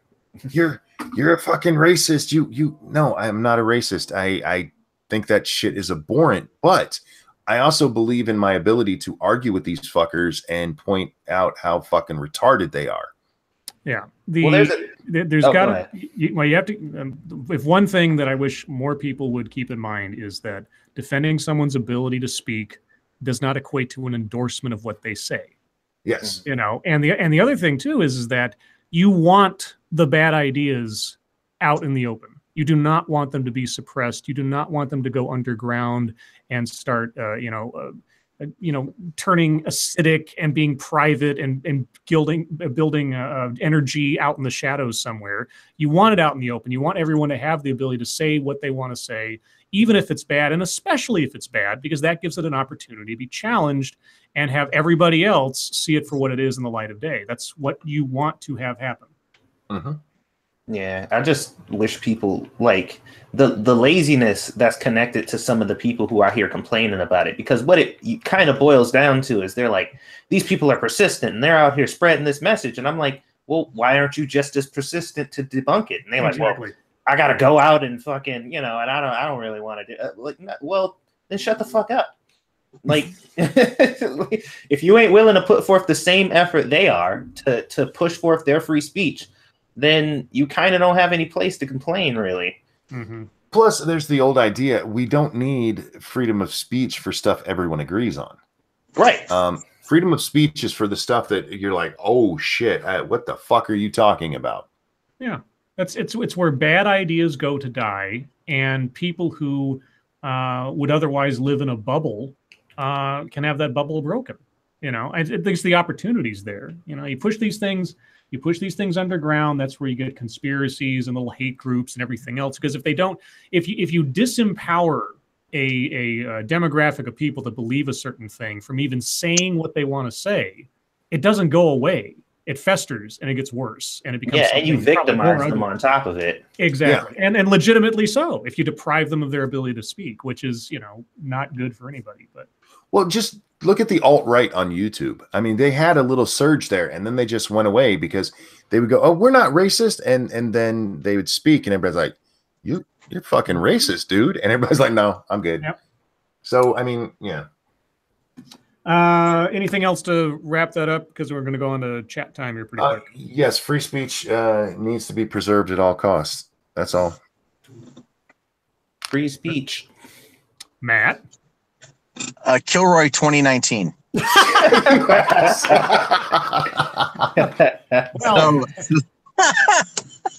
with that ringing endorsement, let's move on to chat time. Guys, it is your time. If you have questions, comments, complaints, conspiracy theories, catchphrases, we talked about that earlier, put them in the chat. If you have questions for us directly, please put plenty of question marks after it so we know it's for us and not a conversation in the chat.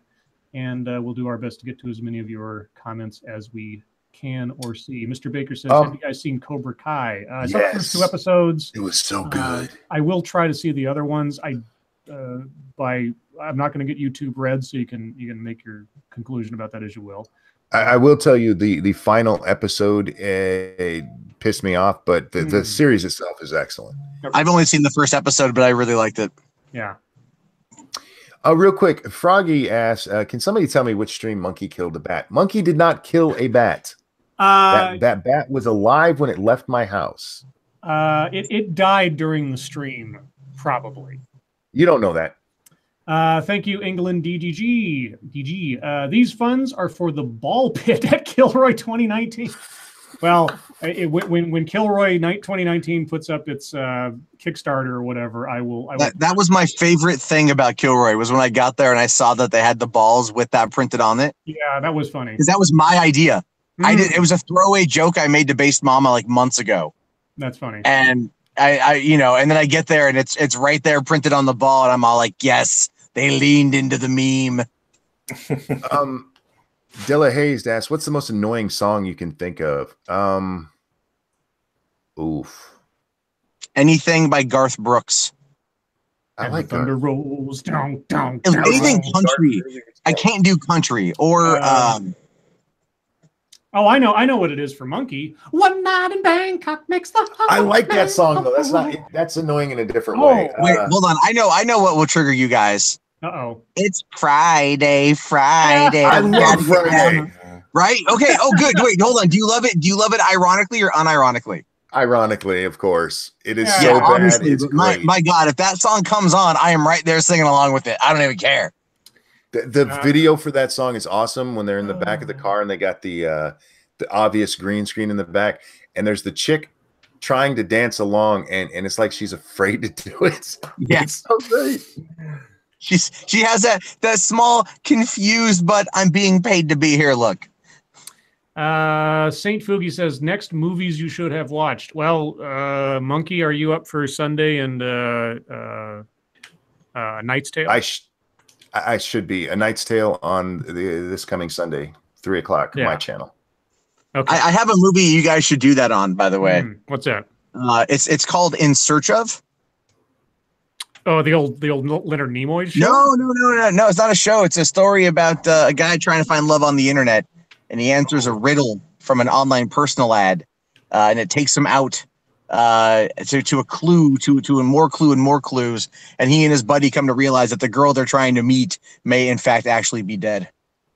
Is this your movie? It is my movie, yes. That's what I thought. He's pimping his own shit here. That would be iso-themovie.com. You piece of shit. Man, listen. Homie got to get paid and shit. Plugging stuff on our show? What? I don't know which stream the whole bat battle was in. I know a long time ago. Wasn't your boy Pat on with us? Who was on? Somebody was on with us during that.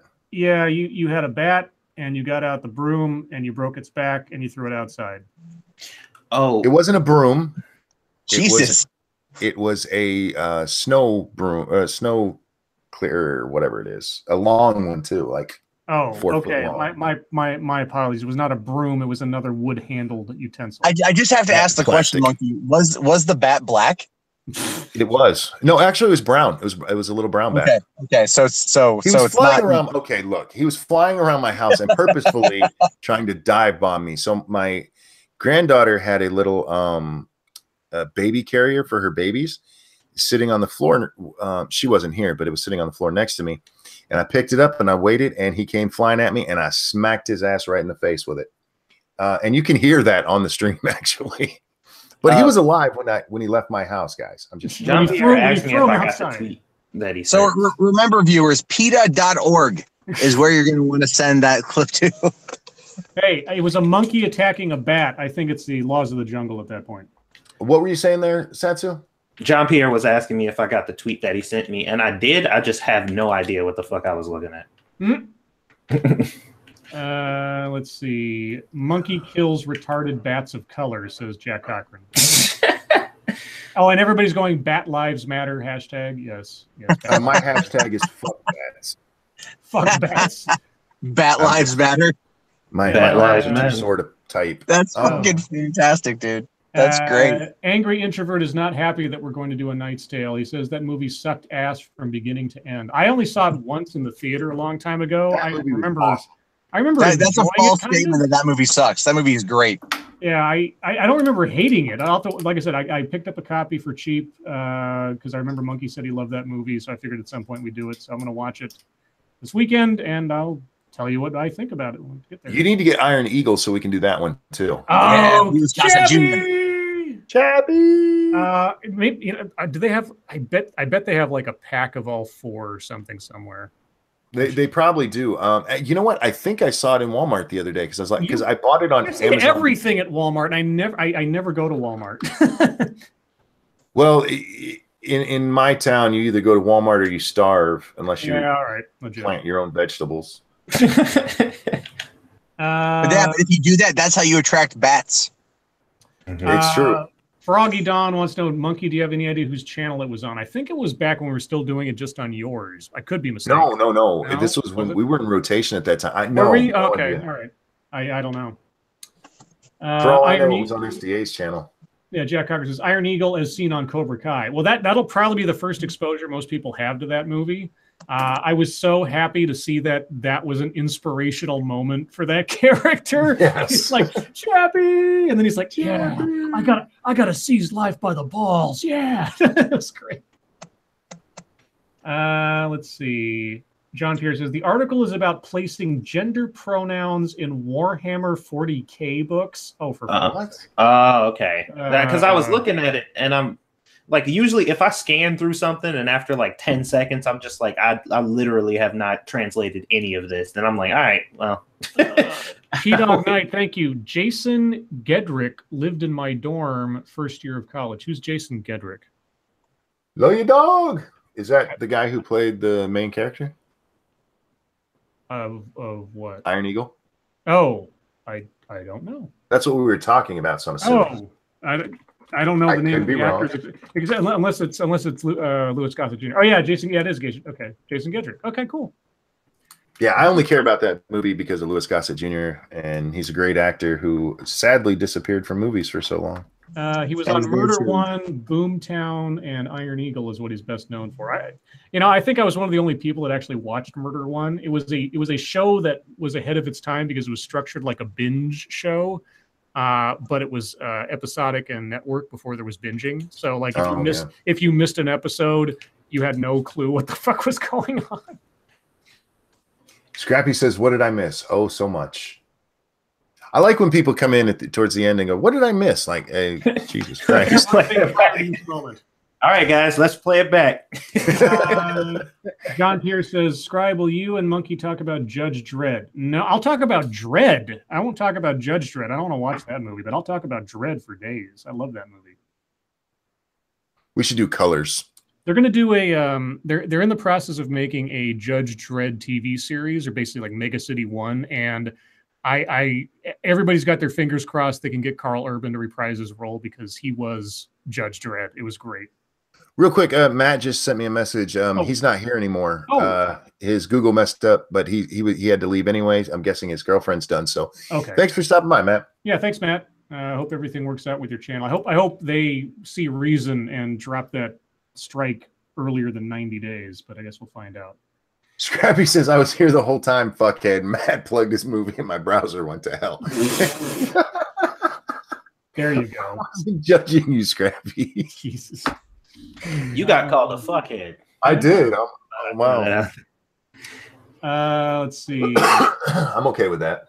Duck Dog says Dredd was great. Sylvester Stallone is a reanimated caveman. No, that was Demolition Man. What are you talking about? By the way, I don't know if you saw it, Satsu, but I did pick up State of Decay 2. Oh, you did? Oh, yep. You pre-ordered it? I did. It's the 18th, right? I think. Right? 22nd. 22nd. Yeah. Okay. Yeah, I'm gonna go ahead and grab it too, because. Yeah, I'm gonna have to be convinced. It doesn't look like my cup of tea, so I'll watch some more gameplay footage and see if it's something that I want to spend time with. It'd be cool to get you in there, but if not, I understand, because if a game is not for me, it's just not for me. Ducky says we should watch Enemy Mine. I love that movie. That movie's great. Great movie. It's really, I mean, I watched it a couple of years ago, and you know, it's one of those things where, you know, your memory of it is far more enhanced than the reality when you look at it again. The sets on the spaceship in that movie were like PVC pipe and plastic tarp. but the movie's still good. It's still a great movie. Ryder asked if he missed IF News. You did, but we have to change that. Yeah. It turns out that IF News, the hashtag, actually already is used by something called Islamic Financial News. So we might have to do a chat poll at some point to come up with a hashtag that is exclusively for us to use in our little subculture for internet fucketry. How about a review of Goonies, says Harvest Marvis? Goonies is a bit too high profile. I think everybody knows Goonies. It's things that are a little off the beaten path. They don't have to be. Obviously, we've done like Lethal Weapon and Die Hard and things like that. Those are for Christmas kind of deals. But generally speaking, it's like sort of just this shy of cultish movies after a fashion, or things that we just really like that don't get talked about much, like Darkman, like Knight's Tale. Or like Jean-Pierre asked me my favorite Stallone movie, and I don't know if it's my favorite, but very close would be Tango and Cash. I mean, favorite Stallone movie. Oh, it's obviously Oscar. Oh my God. That movie sucks so bad. Hey, credit where credit is due to an extent. It was Stallone trying to do something different. True. And it was definitely different than everything I'd seen Stallone do. But actually, my favorite Stallone movie might be Nighthawks. Nighthawks is one of those underrated, really good Stallone movies that doesn't get a whole lot of attention. Terry Diamantis, thank you. Maybe you can still use the hashtag, but only accept internet fucketry that relates specifically to Islamic finance. Yeah. No, we'll just mix them with that, yeah. It wasn't Rhinestone Cowboy. It was just Rhinestone Hate Camel. Yes. Like a rhinestone cowboy. And I do love that song, too. Cobra. Oh, my God. Cobra, Over the Top. Over the Top. Oh, that was so good. So bad. It was good. Escape Plan. I just saw Escape Plan a couple of years ago. And, I mean, you know, it's kind of an attempted comeback movie for Stallone, but it's actually pretty entertaining. I wouldn't call it his best, but yes, I've seen Ready Player One, and I liked it a lot. Jim says we can still use IF News. We can take it over and piss off the Islamic finance market. Oh my God!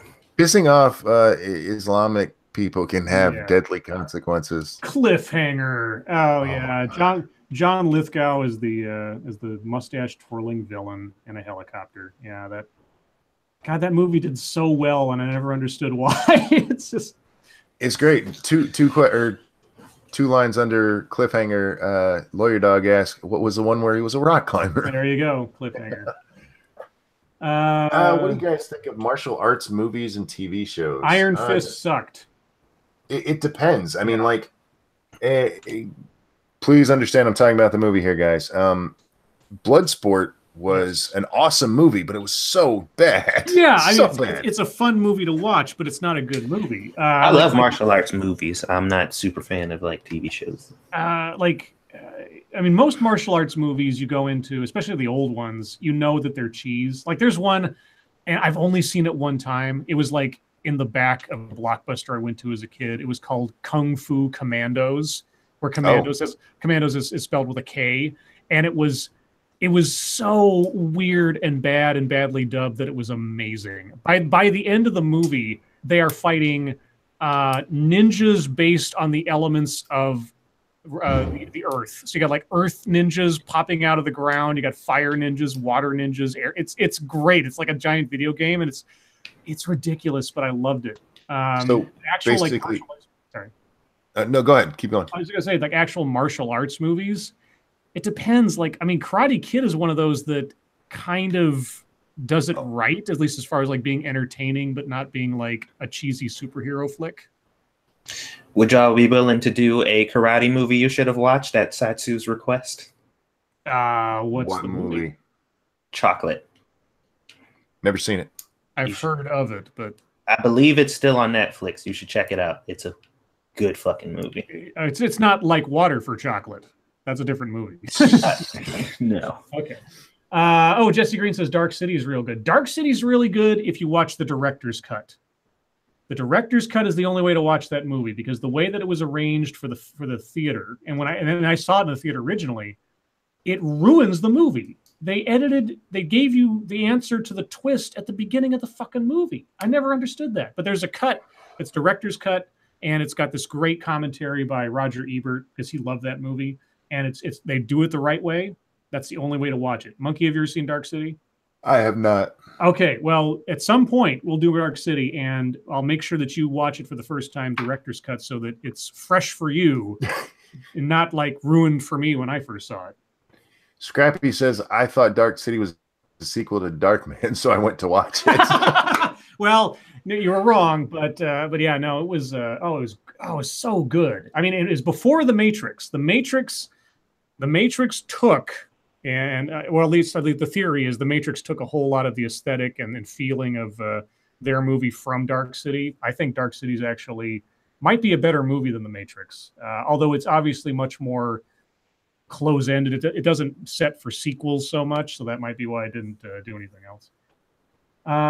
Analytical Chick says, Scribe, did you call it Lords of the Night instead of LOTN because I asked the other day? No, I am ashamed to say I don't remember you saying anything about it. Some nights, if the funny title I've come up with is really long, I might shorten it to LOTN just to save room that it doesn't wrap or something, but otherwise it's just a crapshoot. I always shorten it. Yeah. That's what I do. You like short things. Dare you to do Howard the Duck review. Okay, we've been talking about bad movies you shouldn't have watched, and maybe one day we'll actually do that. Right. Yeah. There was an idea that at some point we'll like make a list of those movies that we hate and just do like one stream where we just talk in brief about a bunch of those. Like people have asked us to do this one, and here's why we won't, or this is why this is a movie you should not, or this is a movie you should stay away from, kind of thing. Squishy was just telling me that her cousin is like 30, and he is still like actually terrified of Howard the Duck. The movie? No, the character. Oh, the character. Yeah, well, like he's actually afraid of him. Okay, well, the character in the comic books is funny depending on who's writing him, but yeah, the movie's scary in that sense. Scribe, which was the better movie, Street Fighter or Mortal Kombat? Street Fighter. Really? I think the original Mortal Kombat was better. Original Mortal Kombat was entertaining for me. The second one was just, man, that shit was. I was like, is this supposed to be a comedy? Yeah. Because... I mean, you know why I hate the Street Fighter movie, and it's not because it's not a good movie. Let me put that out there. What I hate about the Street Fighter movie is that it is Raul Julia's last appearance in a film, and I love Raul Julia. I mean, both as Gomez Adams and the other things that he's done prior, he was a great actor. It just seems like a shame, an absolute shame that is his last role before he died. I just, and you can see it. You can see that he's not doing well in that movie, and that's why I don't like watching that movie, because I'm a little sensitive. I'm just a little sensitive, guys. That's all. Can Monkey stream the South Park RPG games? I can't stream anything, unfortunately. I would love to. I haven't played Fractured But Whole, but Stick of Truth was so much fun. Mm-hmm. It's great if you're a fan of South Park. They threw in so many things for the fans in there. Alpha Omega says Big Jim Slade, Thrill Seekers, and Kentucky Fried Movie. Yeah, Kentucky Fried Movie is great. Awesome. Amazon Women on the Moon is also a good one in that same genre. Let's see. Claxton Byar says, I watched Mortal Kombat when I was young, and naturally I loved it. Then I watched it again when I grew up, and I was like, what the fuck? Yes, that is the bloom comes off the rose after you've seen something from your youth that you loved. Yeah. You have to assess it as an adult. And, you got to appreciate what it was for you back then, because obviously now you're going to have a different perspective on it. But oh, yeah. The questions that I was asking when I watched that movie again, I'm just like, wait, Why the fuck did this happen? Yeah, try being me. I grew up watching the original Batman series, and then I watched it when I was older. I'm like, what? I still appreciate it. I still love it, but it's not what I thought it was when I was a kid. What still boggles me is that I don't think there's any way that show would or could be made today and be popular. The closest you're going to get is maybe like Legends of Tomorrow on CW. That's about as close as like a really goofy, cheesy superhero show being successful and doing it decent. But something as campy as the Batman show, I don't think it would fly today.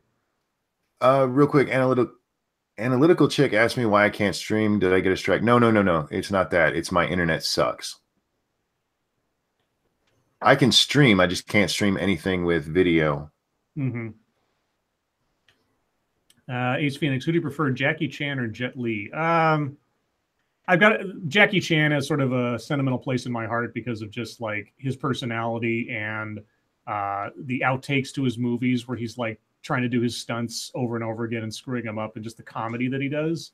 Jet Li's a really great action martial arts guy, but Jackie Chan kind of transcends both action and comedy depending on what movie he's done, and I think I just like him more for that, I think. Yeah, he's definitely more entertaining to watch. Yep. Jet Li always comes on like, and there's no reason for him to even speak. He's just there to be mean. Where Jackie Chan is funny. Jackie Chan has a great sense of humor and is a good comedic actor as well. Yeah, I mean, it's really difficult to both do the physical comedy and the interpersonal comedy at the same time, kind of thing. And he's just like he's a martial arts clown in the most positive sense you can put on that. Yeah, whenever Jet Li talks in movies, I'm just like, why? Why are you letting him talk? Stop. Jean Pierre says, "What is your favorite Bruce Lee movie?" Well, the reflexive thing is to say Enter the Dragon, which is a really great movie. Because he didn't do that many is the thing. He died so young. It's really sad. God, I'm trying to think if there's anything I'd say other than Enter the Dragon. Excited for the new Jurassic World? No, I don't care. Didn't see the first one. I'm not excited for it, but I'll probably watch it on Showbox or some shit. Speaking of that, yeah, we can bring this up real quick because I'm curious what the chat thinks. I watched Ragnarok yesterday because I hadn't seen it, and I had an epiphany moment when the Hulk wouldn't turn on why was I about to say Infinite Warfare? Infinity War. And my thought, that this is just my thought and opinion from what I've seen on Ragnarok, is that the Hulk is afraid to turn or come out on Earth because he knows that the humans there basically hate him, because that's what Thor told him, even though he was just joking to hurt his feelings. And because in Ragnarok, he seemed to be really happy there, and he didn't want to leave when he was telling him that he needs to go back. So that's my theory. My theory is the Hulk didn't want to come out because he thought that he would cause more trouble than help. So he refused to.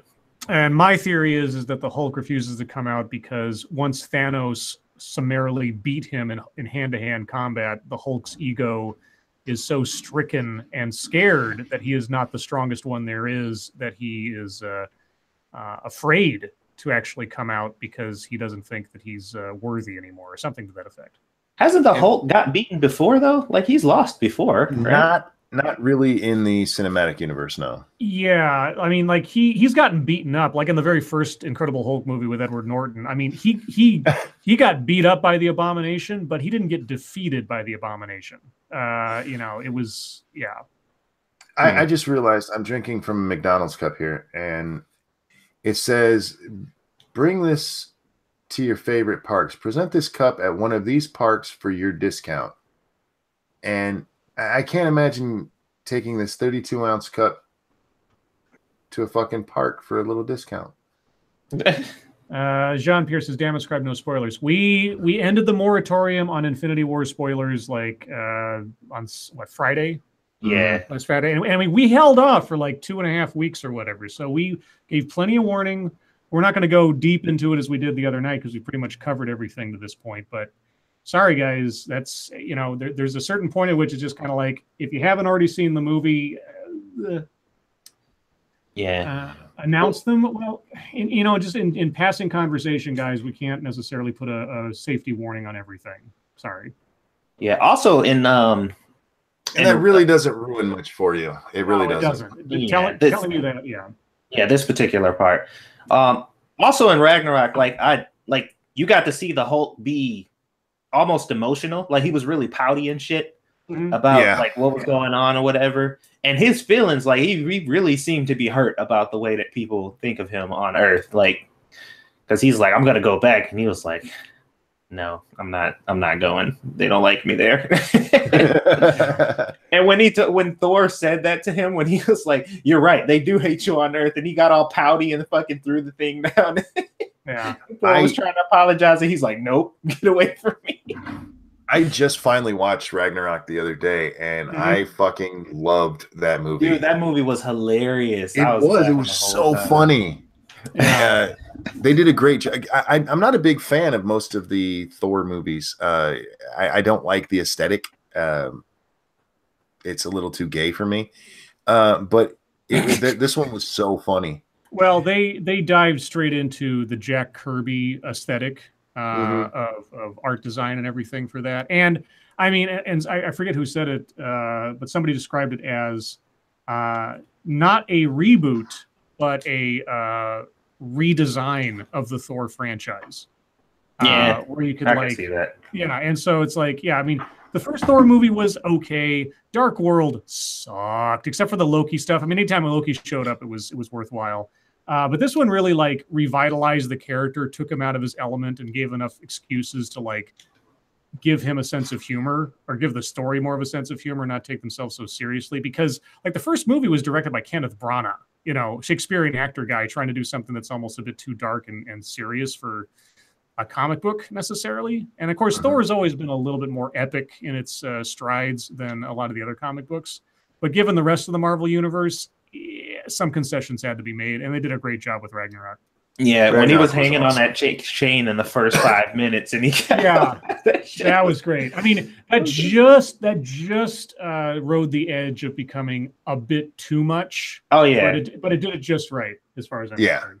My favorite part is when Bruce looks at whatever the chick's name is. He's getting ready to fight Fenrir, and he's like, "Don't worry, I got this." Yeah, he jumps out and just splats on the bridge. Yeah, dude, they made that shit look so pathetic. Like, oh man, I was laughing so hard. Yeah, their relationship, Loki and Thor's relationship, is my favorite part of any movie that they're both in. Oh yeah, I'd agree with that. Loki is probably the, I mean, for lack of a better phrase, he's probably the Boba Fett of the Marvel universe. Is like, it's just like he doesn't even have his own movie. He's not in most of the movies for that long. But he's one of the most popular characters, and I'm actually kind of surprised they didn't give him his own movie at this point. But I don't think they should. I think they've just done such a good job of staying true to what Loki would be. Yes. Oh yeah, because so many times he keeps doing the same shit. Yep. No matter what. That's his purpose. That he is a god of mischief. He is always going to do that. I love it. Yeah, and there's so many times they could give him redemption, and they just don't. It's like, thank you, God. Or when they do, they pull it back. They immediately he sacrificed himself, but he's still an asshole. Yes. And Thor said that to him in Ragnarok. He was just like, dude, I'm done. Like, there's nothing left for you, man. I'm sorry. I still love you. You're my brother, but fuck you, dude. Let's see. We got 2 minute warning, I guys. accept you for who you are. Yeah. 2 minute warning. At BC, how didn't Bruce die when he hit the bridge? Well, he had started to turn into the Hulk. It's one of those things where it's kind of like comic book logic. Same thing kind of happened in the first Incredible Hulk movie with Edward Norton, where he's like, he jumps out of a helicopter and he's thinking that the fear and the anxiety of jumping out of a helicopter or whatever is going to make him turn into the Hulk. And like mid fall, he's like, oh shit. And he goes straight down and like breaks into the street. But that he was just turning into the Hulk, so he had just gained the invulnerability at the last second, kind of thing. Well, is it also true that he turns into the Hulk if he gets knocked out? Like in his human form, can the Hulk take over when he gets knocked? Because that's what I thought it was. I thought he knocked himself out so the Hulk can take over. Well, if Bruce Banner's unconscious, I don't think the Hulk can appear. Okay. Because if the Hulk gets knocked unconscious, he reverts back to Bruce Banner, as far as I know. I mean, it depends on the comic book and who's writing it and the conditions. There was a time where he couldn't transform back into Bruce Banner. There was a time where they split the two personalities into two different creatures and all types of crazy stuff. So, real quick, I want to address this. St. Fugi has asked a few times our thoughts on Rage 2. I haven't even looked at it, so yeah. Sorry. Yeah, I saw the trailer, but I'm like, Rage was bad. So let's see. So by the time we finish this, we'll be at the end, guys. But so, guys, thank you so much for coming and joining us tonight, as you always do. You guys are the best audience on YouTube, bar none, as they say. I don't even know what that means. What bar none means. I'm curious as to where that comes from and what that originally meant. Bar none. I'm actually curious too. Now I am. Anyway, we'll solve that mystery later on. Moderators, thank you for keeping an eye on things, even though our chat is, surprisingly, at least in relative terms, well behaved most nights. For the internet, they are for the internet. very well behaved. You're tame, except for Shia Gorath. Don't challenge them. I shush you. And everybody who donated, thank you so much for your generosity. I'm always humbled by it. Thanks in absentia to Matt for joining us and giving us an update on what's going on with his channel and talking to us for a bit. Always appreciate having him on. Monkey, Satsu, as always, thank you for joining me. Guys, tomorrow night we'll be on Monkey's channel per usual. And other than that, your lives make us sad, and we'll see you tomorrow. Bye, guys. Fuck off.